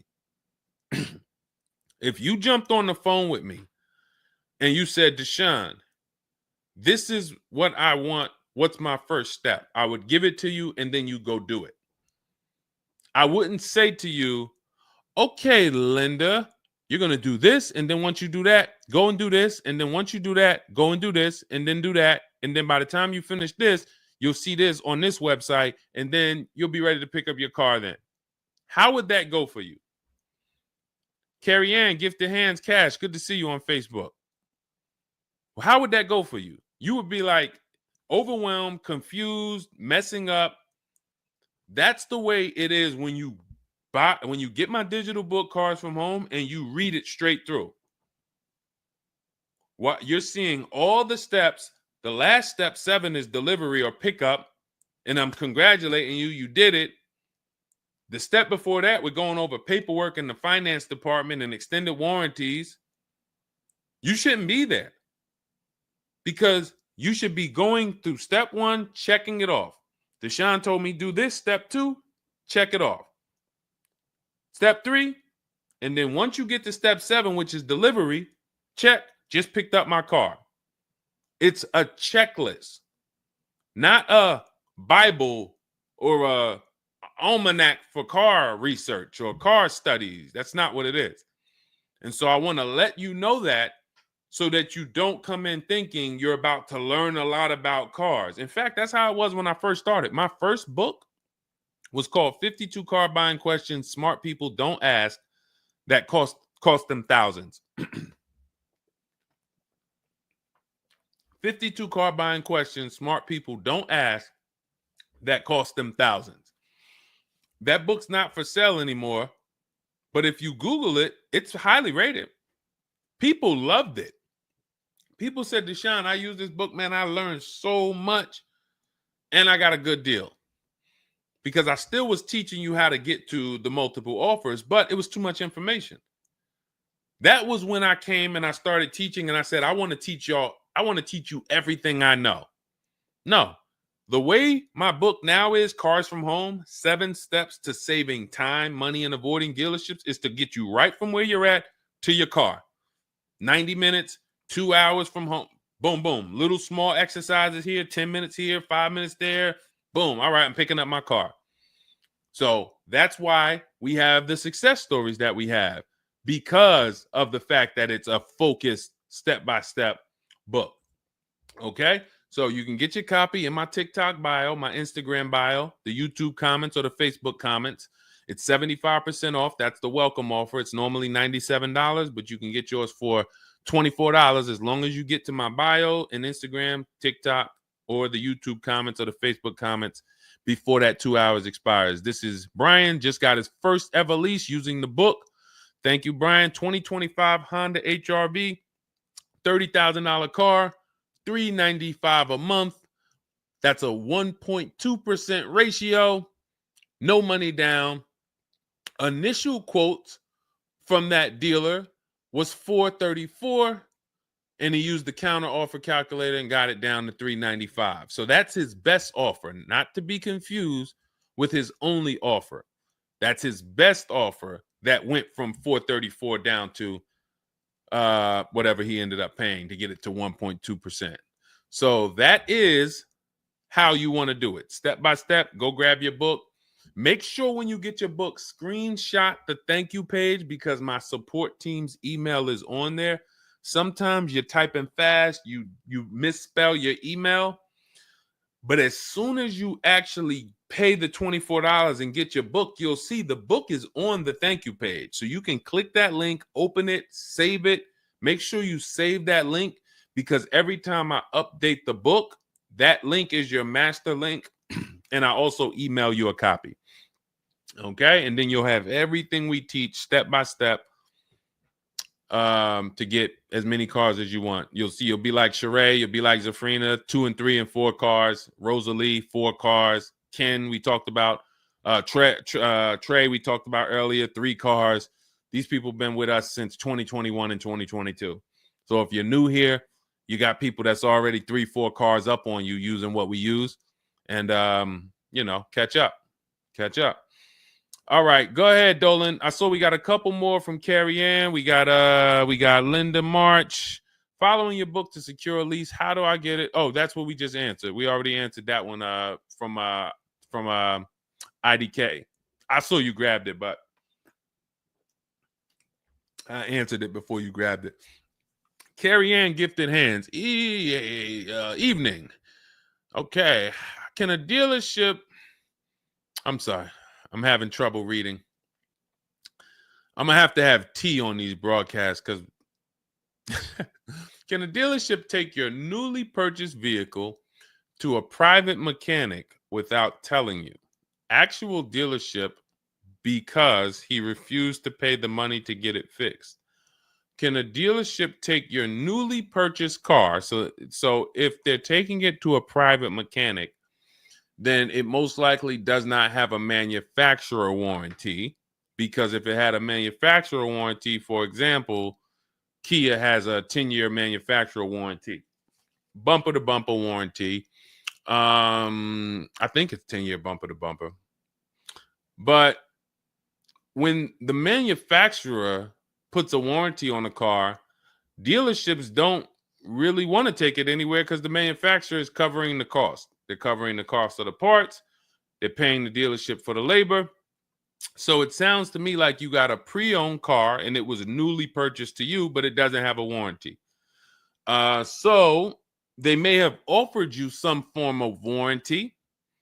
Maybe they put something in writing, and whenever you buy a car, you should have something in writing on the buyer's order.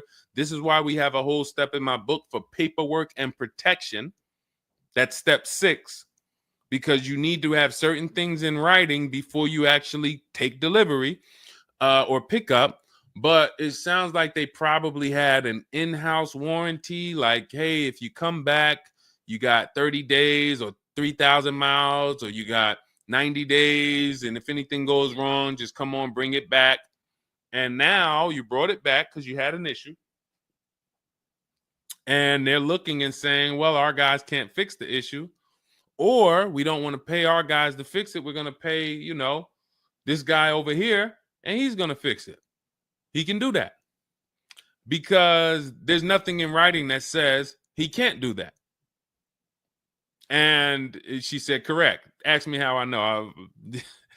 I swear, the reason why I invite you into my world, guys, is because everything that you think is complex is totally normal for us. That's a crazy situation for you. I can tell you exactly what's going on because I've seen this situation for the last 20 years. So when you're coming into our world, it's like, wow, this guy really knows. I see why he can kind of keep me calm, because this stuff is calm for me. That's where I want you. It's like being with somebody and you're going into a scary situation, but they've been here 200 times. Oh, it's dark back there. No, nothing ever comes from back there. When we get up here, you're going to hear some sounds in the bush, but that's just little raccoons and they're harmless. They actually like, oh, okay. You start to get more comfortable because the other person has been here a lot. So there's nothing in writing that says he can't do that. But if it is in writing that he needs to fix the issue, that's really all you care about. What's really in writing is you need to fix this. How you fix it and who you get to fix it, that's your internal business. If you want to take it and outsource it to another mechanic because your mechanic can't figure it out, that's fine. Some dealers have a relationship with a dealer up the road. So if, a used car dealer might take it to a Subaru dealer if it's a Subaru, and they might, but their thing is they need to get it fixed because they're obligated. You said just purchased it, went back into the shop 2 weeks later, still did not have it back. Exactly. So they're going to try to do everything possible to get it fixed. And that may include taking it to someone who they think can fix it. Now, I assume, are your payments due? Did you start a loan? Because this is different if you have a loan and you have my car and I have a payment due in 2 weeks or 3 weeks or 1 week.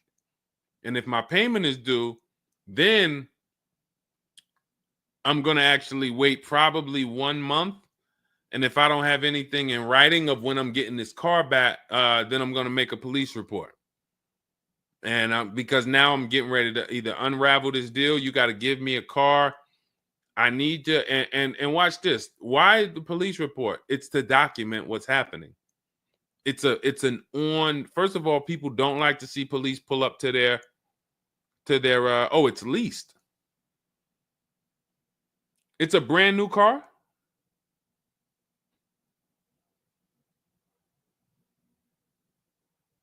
It's a brand new car. Most leases are brand new. In which case, a private mechanic shouldn't be working on a brand new. No, it's used. That's another reason we don't lease used cars. That's uncommon. See, that's what I was saying. Leasing used cars is very uncommon. No competition, warranty issues. This is why it's not a mainstream thing. And this is why it's not something that I recommend. But I don't say it's not possible. Because when people say, oh, Deshone, could you lease a used car? I'm not going to say, no, you can't. But what I'm going to say is we don't. Now, you have is there a warranty in writing? Did they write something on, because now you pretty much have a payment on a car that's used. That what is the warranty? What did they put in writing that they would cover if something went wrong? They had to put something in writing because they're covering it now. You know, or they have to fill some form of obligation. You paid 2 payments, but what warranty did they give you? Was it a certified car? Because that would give you a year warranty from the manufacturer. But again, I don't think you have a manufacturer warranty. In fact, I almost know you don't, because they wouldn't be taking it to a private mechanic if it had a manufacturer warranty. Originally 32,000, at the end 62,000 through. Originally 32,000, at the end 60,000 through Exeter. Yes. Well, I mean, originally 32,000. I don't know what you mean by that. Is that your mileage? I need to know. Did they put something in writing saying that they were giving you a warranty?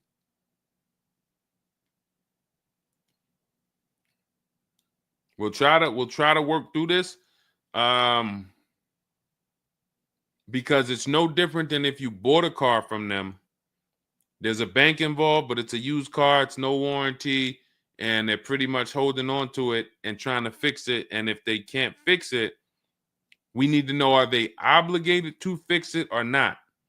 If there's nothing in writing saying, hey, you have this time where you can bring it back and we'll fix it, then that's gonna be that's gonna be hell for you. So we really don't want that. So, but I can't tell you how to approach this without knowing what is in writing. And again, when you get my book, not you, I'm just gonna try to help you through, but I'm talking to you. That's why we have step 6 is paperwork. Because when you're sitting there looking at a bunch of paperwork and they're telling you to sign it, okay, sign this now. All right, this is your motor vehicle stuff. This is your okay, do you want this? What is important and what's not? What is important and what's not important? Out of all of this stuff, there may be 1-2 words on here that I need to know. I need to look at that buyer's order, and I need every used car, every single used car. I need to know what the warranty is when I drive off. Is it as is? That means when I drive off, it's on you. If the axle falls out on the highway 5 miles from here, you just signed an as-is deal. Buyer beware, it's on you. Is it 30 days, 1,000 miles? Who's going to do the work? Is it from the manufacturer? Is it from this dealership? Where can I go and use this at? You got to come back here. Do I have to go? Is this a nationwide warranty? I need to know what is covered on this paperwork so that I don't end up in a situation that we're trying to get out of right now. The warranty is through portfolio protection.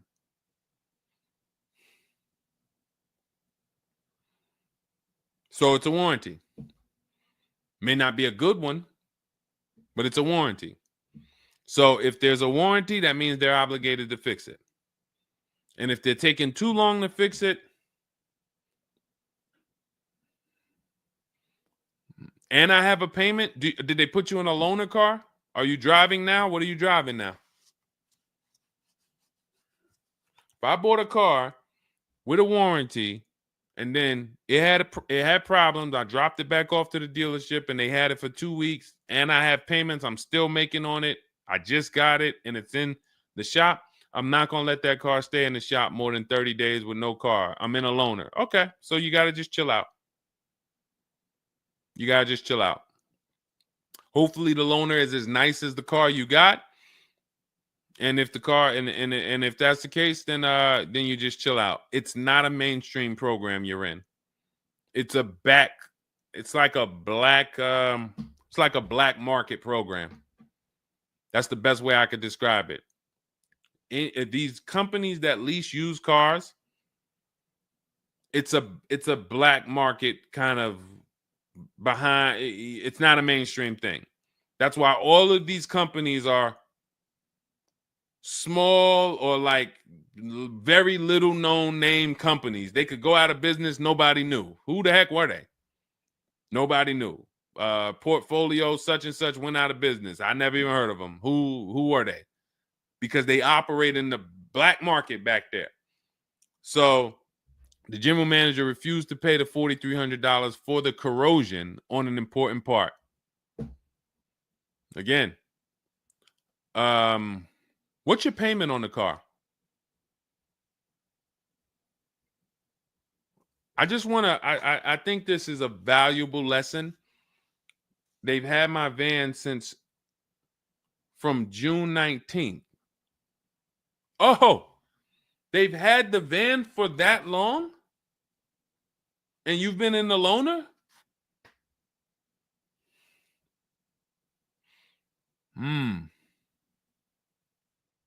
Holy crap. All right, what do I do from you?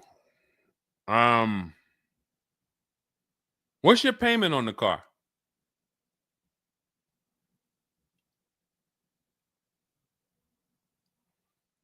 Company had your car for months.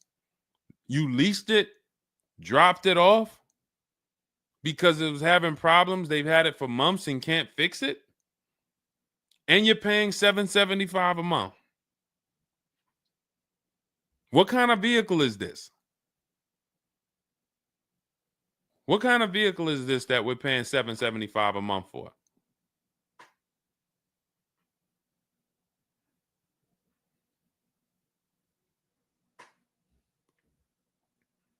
I just want to give you some time to type. I mean, I like to try to give you, I like to try to give you a like, what would I do in this situation? And then you have to realize that you can never put yourself in this situation again. Pacifica, a Chrysler Pacifica. It's just getting worse and worse. $775. Do you know what you could be driving for $775?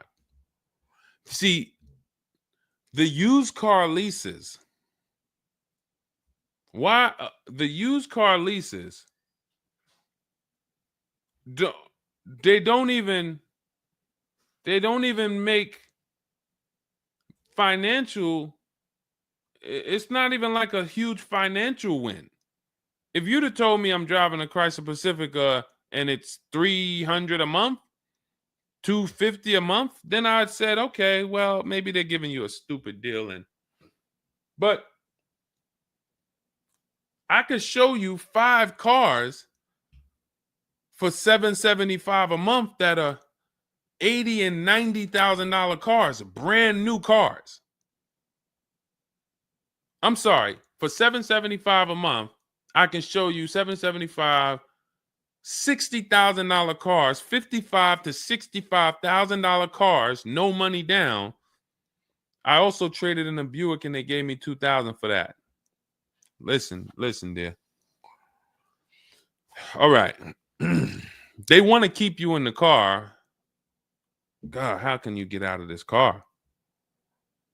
Oh man. And just so you know, some situations you can't get out of. So it's not like there's always a way out. There are some situations. That's why the reason why I want you to have my book, 7 Steps, Cars from Home, 5-star rated, Google it. The reason why is because you're not going to, once you sign that paperwork, it's not as easy as you've been taught to just get out of it. If it's a bad deal, if it's an overpayment, you go switch your car, it doesn't mean you got out of that deal. You just got out of that car. You rolled over the negative equity to this deal. Car deals are like, once you sign them, the damage is done. And then it's about, all right, what's the best way to get out where I lose the least amount of money on this deal? But I'm going to lose. Negative equity, it's going to be there.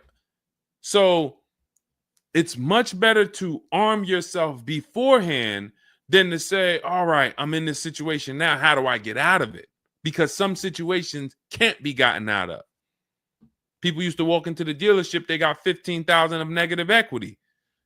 Oh man, you can't get me in nothing. Can't get you in nothing. Well, when I put you at this car, you see this car, you like it, right?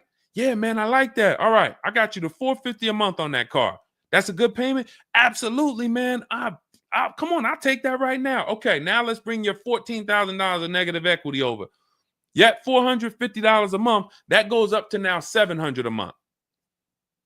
Oh man, shoot, man, yeah, nah, that I can't even afford that. But hey, here's the bad part. Even if you could afford it, the bank's not going to approve it. So it doesn't matter if you could afford it because the bank's not going to approve it. So you cannot get out of that car. So that's why you arm yourself now. That's why I'm telling you, before you need a car, before you go sign the paperwork, make sure that you are armed with the right information. So now, if in this particular case, and you have a cosigner, you put a cosigner on here, told us to wait 6 months, and then we can switch owner names and info. Every time I think this can't get worse, you make another comment, and it just gets worse and worse. They called me in yesterday to pick it up, and the same problems were present.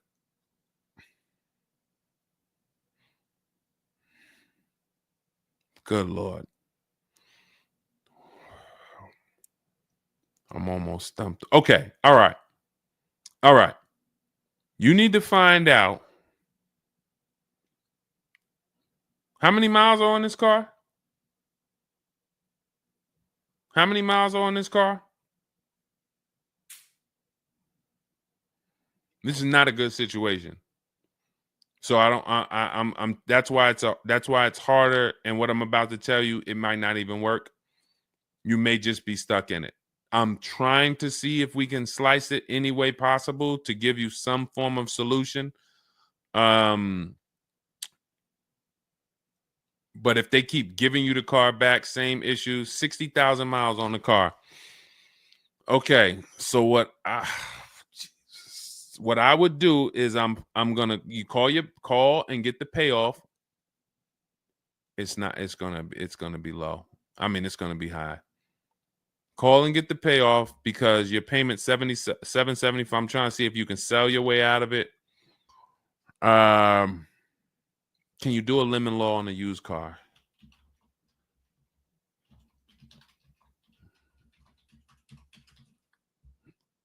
Let's see. Yes, some states have lemon laws that cover used cars, but the specifics vary by state. What state are you in? If they can't fix the same issue, but it's an aftermarket warranty.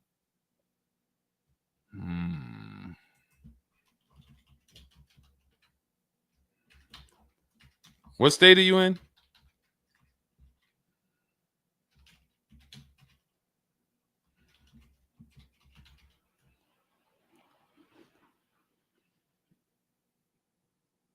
Maryland. Let me see. On a used car, Maryland. In Maryland, the lemon law primarily focuses on new cars or lease cars. Nope, that's not going to work.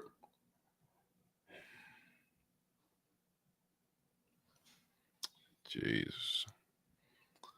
I'm gonna be real with you. You could shoot me an email. I don't know if you can get out of this. You know, a contract is binding. You signed a contract. And let me tell you this.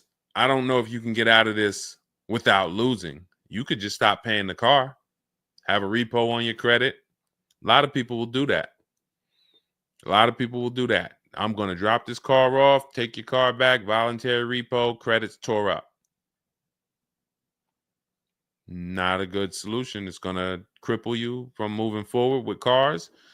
It's going to make it hard for you to get your next car. And then when you get a car, it's going to make that deal is going to be bad. Geez, how long is the lease? So this is just for those of you who are just joining us. We have this young lady got she leased a used car. Don't do this. And again, I'd like you to email me. Maybe I'll think of something that will come up as a solution. But you know, I trust you're gonna learn from this. It sucks. It's a horrible situation, and it's evidence of how bad certain bad structures can be. Because and again, I know some of you who've joined me for a long time, you may be used to, well, Deshone has a solution for everything. Not everything. There's times where you are too buried, and the only thing that will heal the wounds is time. That's the only thing. The deal is done. You have to pay down the deal. And then in a year, 2 years, you might be able you might be able to make a move. But you have to suck it up, bite the bullet,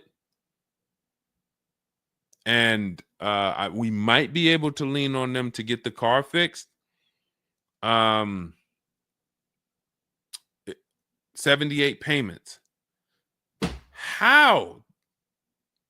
You said you leased it. This is a loan then. This isn't a lease then. 78 payments. You're in an 80-month loan on a Chrysler Pacifica paying $775 a month. It's not a lease, that's a loan, and it's 8 years that it's 7 years. 7-year loan.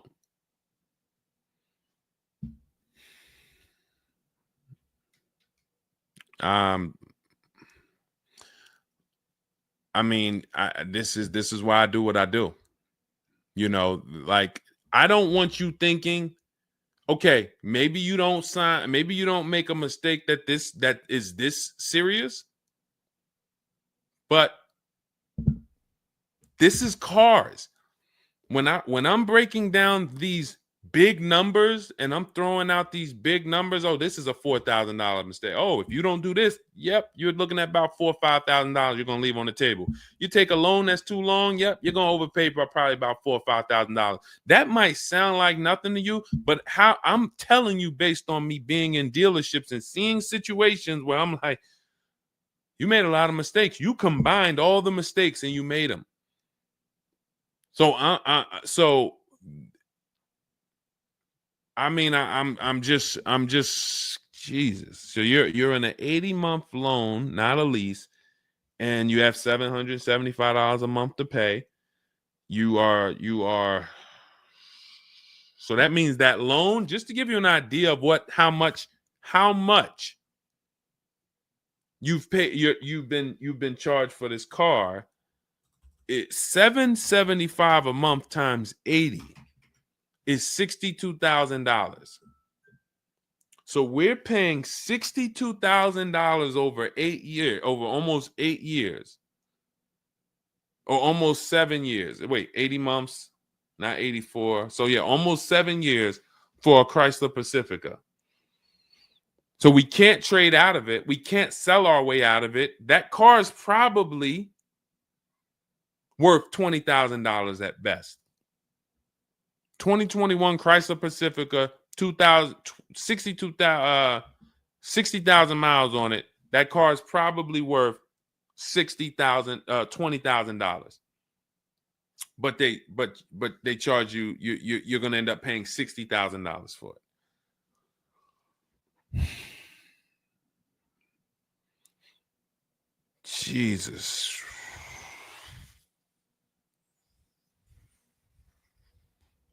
Most people will let the car go. Most people will let the car go. I don't. If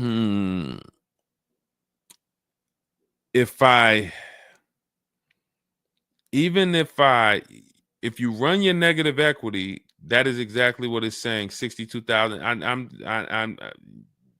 It's exactly what it's saying. $62,400 to be exact, including the $2,000 down payment.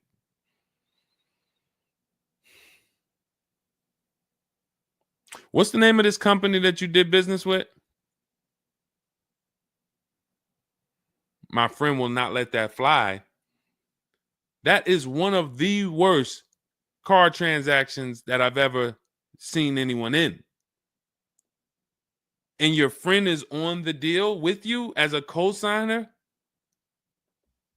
This is level 10 out of 10 bad. Rich Morton Mazda. Do you know what your credit score was roundabout when you made this deal? Rich Morton Mazda in Maryland. Everyone remember that name. Rich Morton Mazda in Maryland. Stay away from them. This is one of the worst deals I've ever seen. She is the main person they told me I could not sign the papers.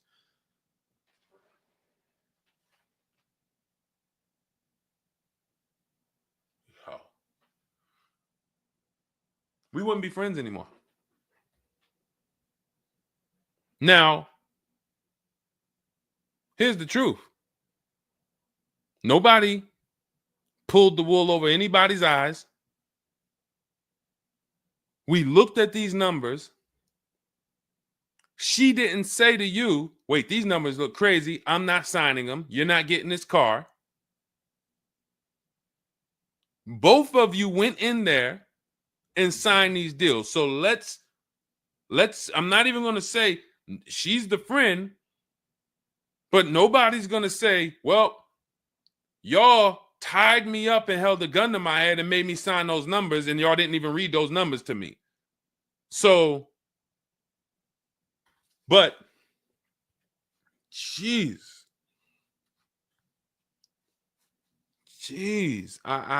this, you're buried.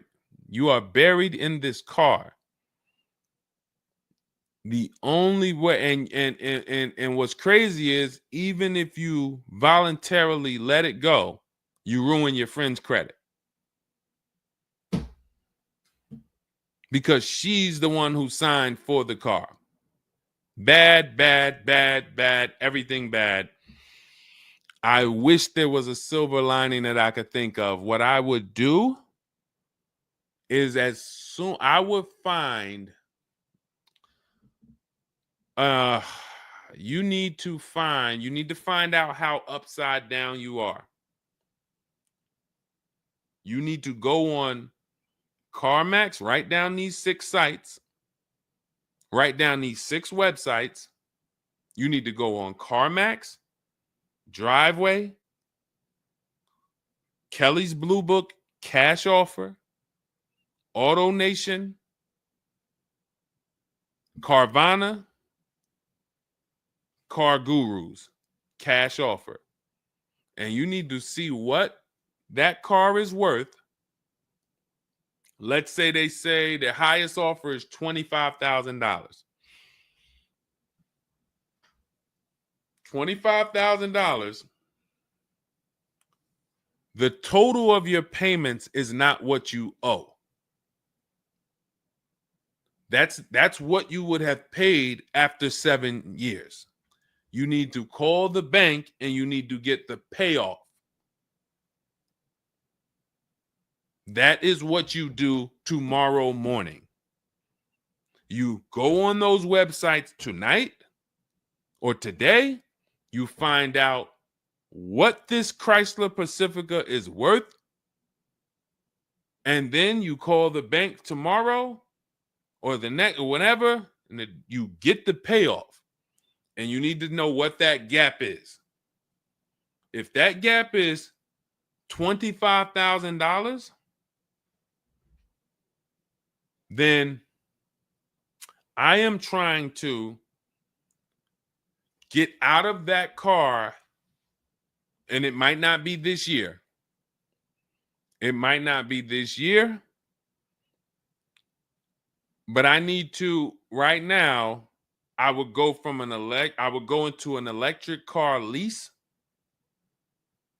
where I could get, like, there are certain electric cars, and if I was shopping them, I would choose a bunch of them that were 50. I mean, I got a couple people who've gotten Like Val, she just got her electric vehicle. Some of these electric vehicles people are saving. This is a 1.16, but even going back to Zafrina's first deal, she got an electric car and she probably got like close to 17 grand off the car. Milligan, I always use Milligan because she got one of the biggest discounts ever using what we use. It's an electric car, but she got, where's Milligan? I got to label these better, Dolan. Remind me I got to label these better because I cannot just cycle through these. Sean got 20 grand off. The reason why you need a car that when you shop your deals, you need like $30,000 off the price of the car. And because right now you're paying a high payment and the car is worth nowhere near what you're paying. So as you pay $775 every month, you're paying it towards an asset that is worth nowhere near what you're paying. You also need to find out if you have gap insurance. So I'm going to give you those 2 homework assignments. And then the next time we're live, you jump on the show and you tell us what you did. Those 2 homework. Find out if you have gap insurance.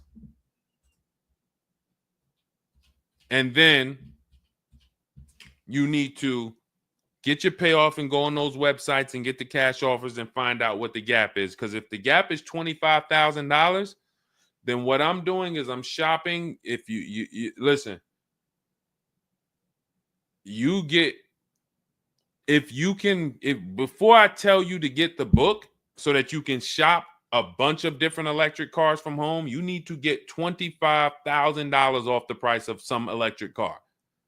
While they still got the rebate, while they still got the incentives, those incentives are going to go away. When do the electric car incentives go away? Let's see. Hold on.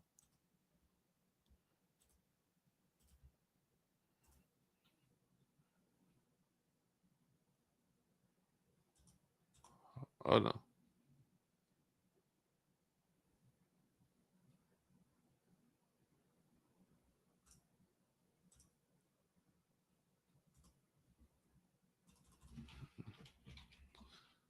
When do EV incentives?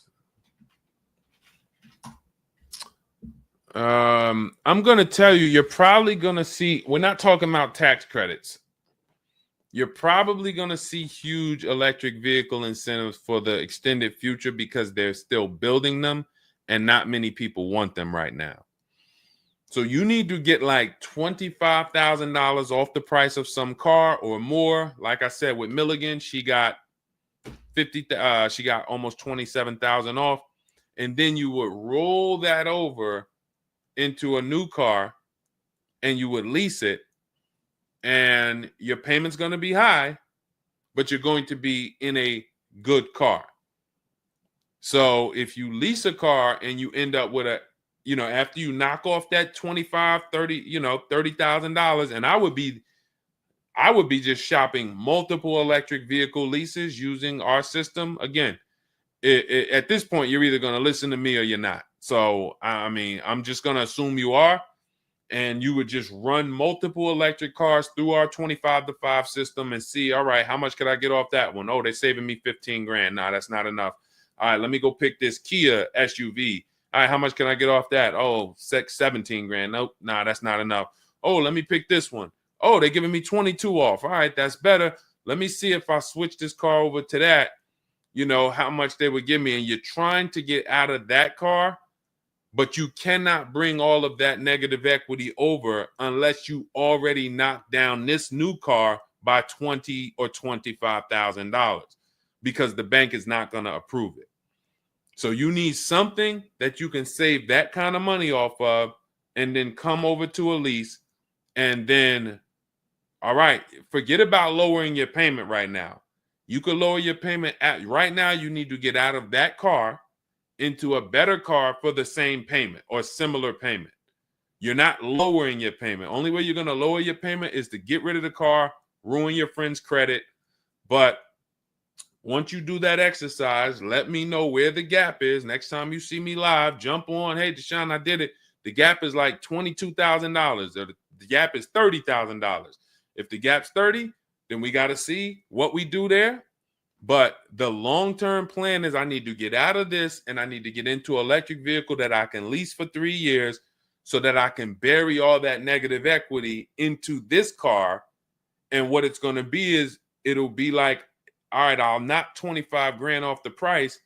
Normally my payment would be stupid low, like $250 a month, because I just knocked 25 grand off this. But I'm actually just putting the 25 grand from this Pacifica back on there. So it's still going to be around 700-800, but I'm driving a brand new car. And then once my 3-year lease is up, I can actually be done with this versus being in this for 78 more months. All right. So next time I'm live, jump on and, tell me you did the homework and we can see if we can actually, try to get you to some form or fashion of some type of end. Yeah, I'm not a fan of the electric car. Can't help you. Can't help you. I appreciate you being on here, but you should have not been a fan of this. How are we in a 2020? This is the part where we have to realize you have your friend tied to this car.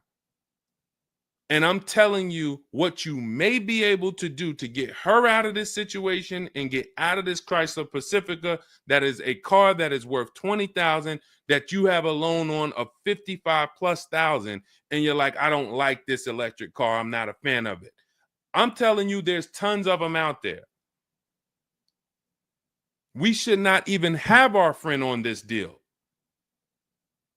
So be a quality friend. Don't be like the people who will come into the dealership, put their friend on the credit, on the credit. Hey, can you sign for me? I had one girl that would come in and she had her mom on one car, burned her mom, and they had somebody else from the church coming in here to sign for her to get another car because she burned her mother's credit. Didn't care about nobody. Do not be that person. You have someone tied. Your friend was nice enough to be on this horrible, terrible deal with you. Now you need to do something to show her you are trying to get her out of this deal, regardless of how you feel about the car, because you should be feeling terrible about the Chrysler Pacifica that you're in that we have an 80-month loan on. She is the one who put us in this situation and we are trying to go the best route. So how are you in the deal? Does the lease go from the day you got it to the anniversary day? It goes usually 3 years. How are you in the deal? When you're saying your friend is the one that put you in the situation,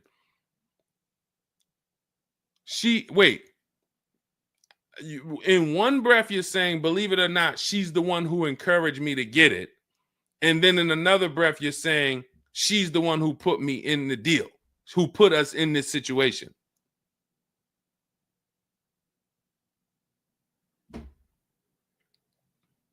I don't care who put you in the situation. It's a horrible situation.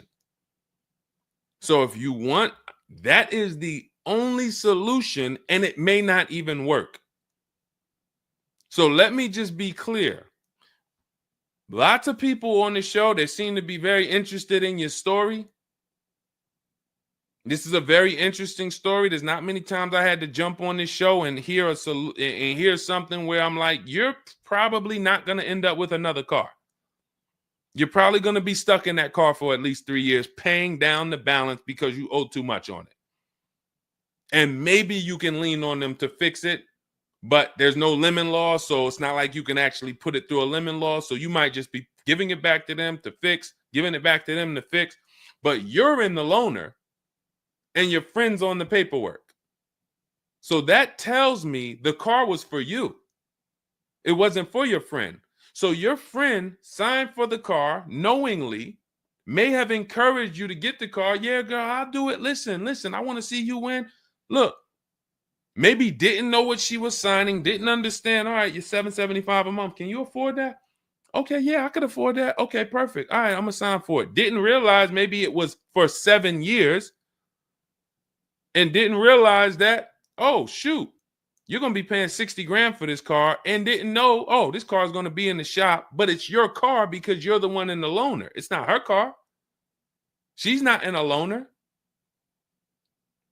So there's only one potential solution where you could even think about getting out of this car, because no one can get you out of a car that you're $30,000 buried in. There's no bank. You could have a 900 credit score, never missed a payment in your life. No bank is going to approve taking $30,000 from this Chrysler and putting it onto whatever new car you decide you want. You need to get a huge discount off of some car. There's no car that's going to give you $30,000 off or $25,000 off except an electric vehicle. So if I'm telling you something that may not even work, but it's your only route, that's all you got. You want to come up with something else, repo the car, ruin your friend's credit, I got nothing to do with that.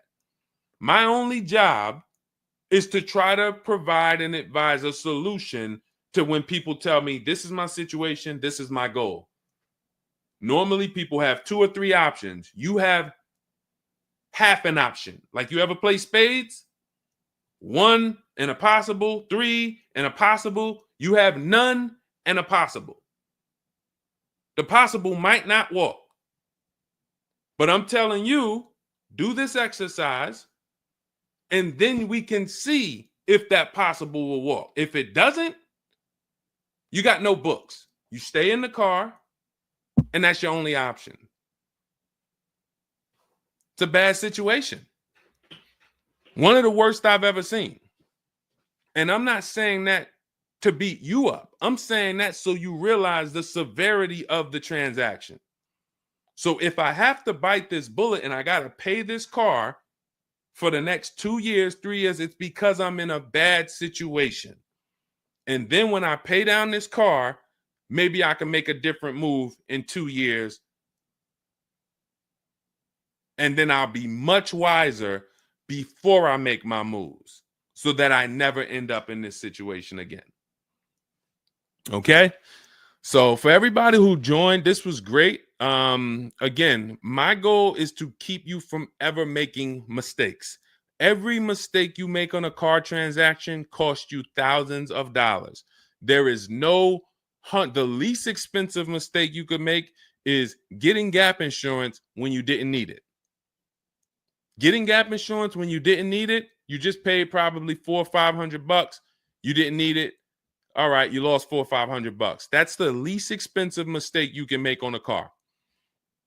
Everything else is thousands of dollars, $2,000 mistakes, $5,000 mistakes, and more. So you can avoid every mistake by having a step-by-step checklist.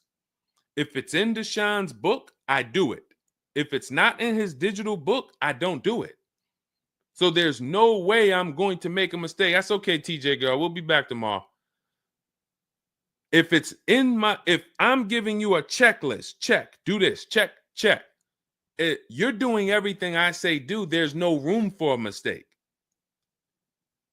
You're not following an almanac. You're following a checklist. That's why my book is called Cars from Home, 7 Steps to Saving Time, Money, and Avoiding Dealerships. Step 1 through 7, check them off.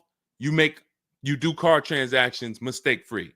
You don't miss any money with your financing. You don't buy bad cars. You don't do anything that you're like, oh, was this good? No, it's a checklist. So normally it's $97. It's a digital book. So you can have it in your inbox in about 5 minutes, and you'll get it for 75% off as part of our welcome offer in my TikTok bio, Instagram bio, Facebook comments, or the YouTube comments. There's a link there. Just get there before that 2-hour countdown expires. Once it expires, it goes back up to $97, which is still worth every penny. You spend $700 on a home inspection. Why do you spend $700 on a home inspection when you might not even buy the home? Inspector might come back and say to you, you know what? Hey, listen, I got the report for you. Just so you know, that roof needs replacing. Those boards, the electrical system in the back, there's a lot of stuff that's not up to code. And then in the basement, you got some water coming in through the foundation there. Listen, house needs a lot of work. Here you go, $700. You and your family might not buy that house. Do you say to yourself, man, I wasted that $700, man, we could have kept our $700? No. You say to yourself, man, I'm glad we got that home inspection, man. We would have been in trouble. So this is how we approach cars. This is how people who I show you throughout the stream approach cars when they're working with cars from home. They're like, I want to make sure that if I can spend $24 and get Deshone's book, and that is my form of a home inspection, that's me guaranteeing I don't make a bad move, then I'm going to go spend that. And if I miss the $24 price and it's $97, then I'm going to go spend that to make sure I don't go out here and make a $5,000 bad decision. That's what we hold ourselves to. Thank you, Stephen Nash. Good to see you. So go grab your copy before the countdown expires. Get it for $24 instead of $97. It's in my TikTok bio, Instagram bio, YouTube comments, or the Facebook comments. And then use that step-by-step. New cars. Everything is in there for you to shop empowered, mistake-free, for you to be the prize. You deserve to be the prize. There is nothing else that you would spend $10,000 or $50,000 on, or some of you are going to get a $100,000 car. There's nothing else that you would go in spending that money on, and you wouldn't feel like you're the prize. You wouldn't go into the mall to spend $40,000 and say, y'all better get the velvet ropes. If you went into the mall to make a $40,000 decision, you'd be, hey, close this store down. I'm about to spend $40,000. You'd be bringing champagne out. All right, close the velvet ropes. Where's the velvet ropes? Everybody stay outside. This person's about to spend $40,000.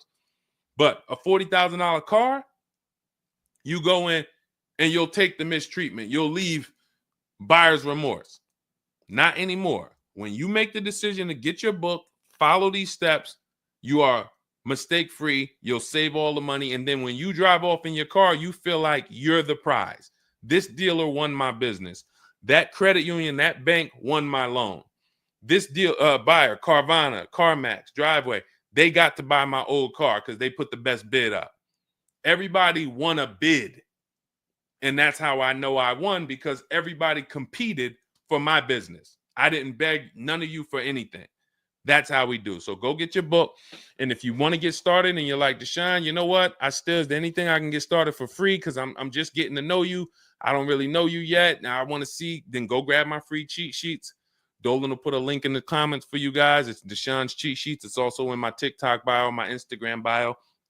And you can see what we give to people who want free advice to get you started. But if you're like, no, give me the blueprint. Give me the bang, bang, step-by-step, start to finish.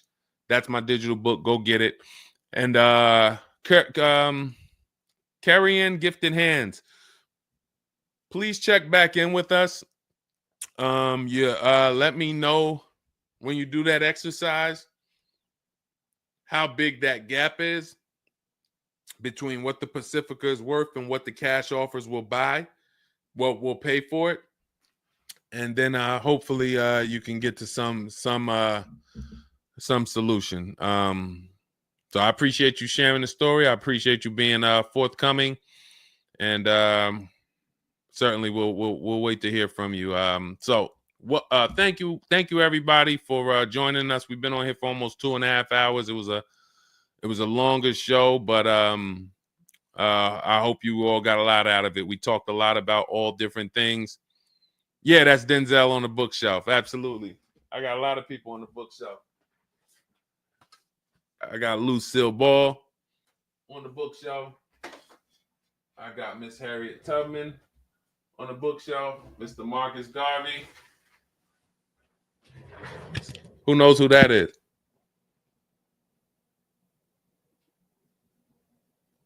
That's the great one.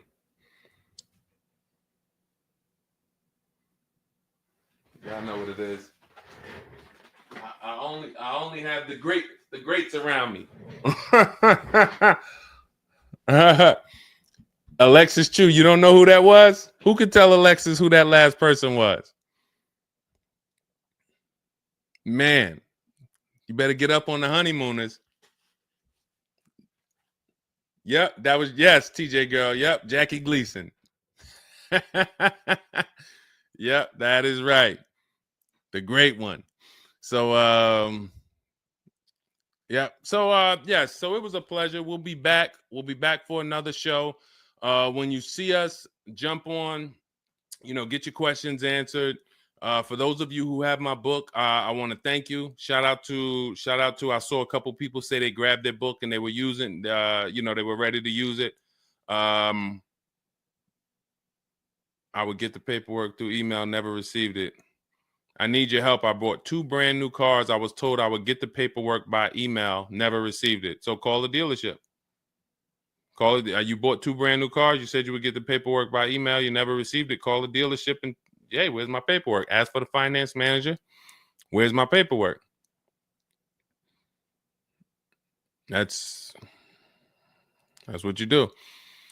All right. So, all right. I'll let everybody go. I'm tired. I can't even get myself together. This is, I'm going to jump off and we'll be back. We'll be back for another show.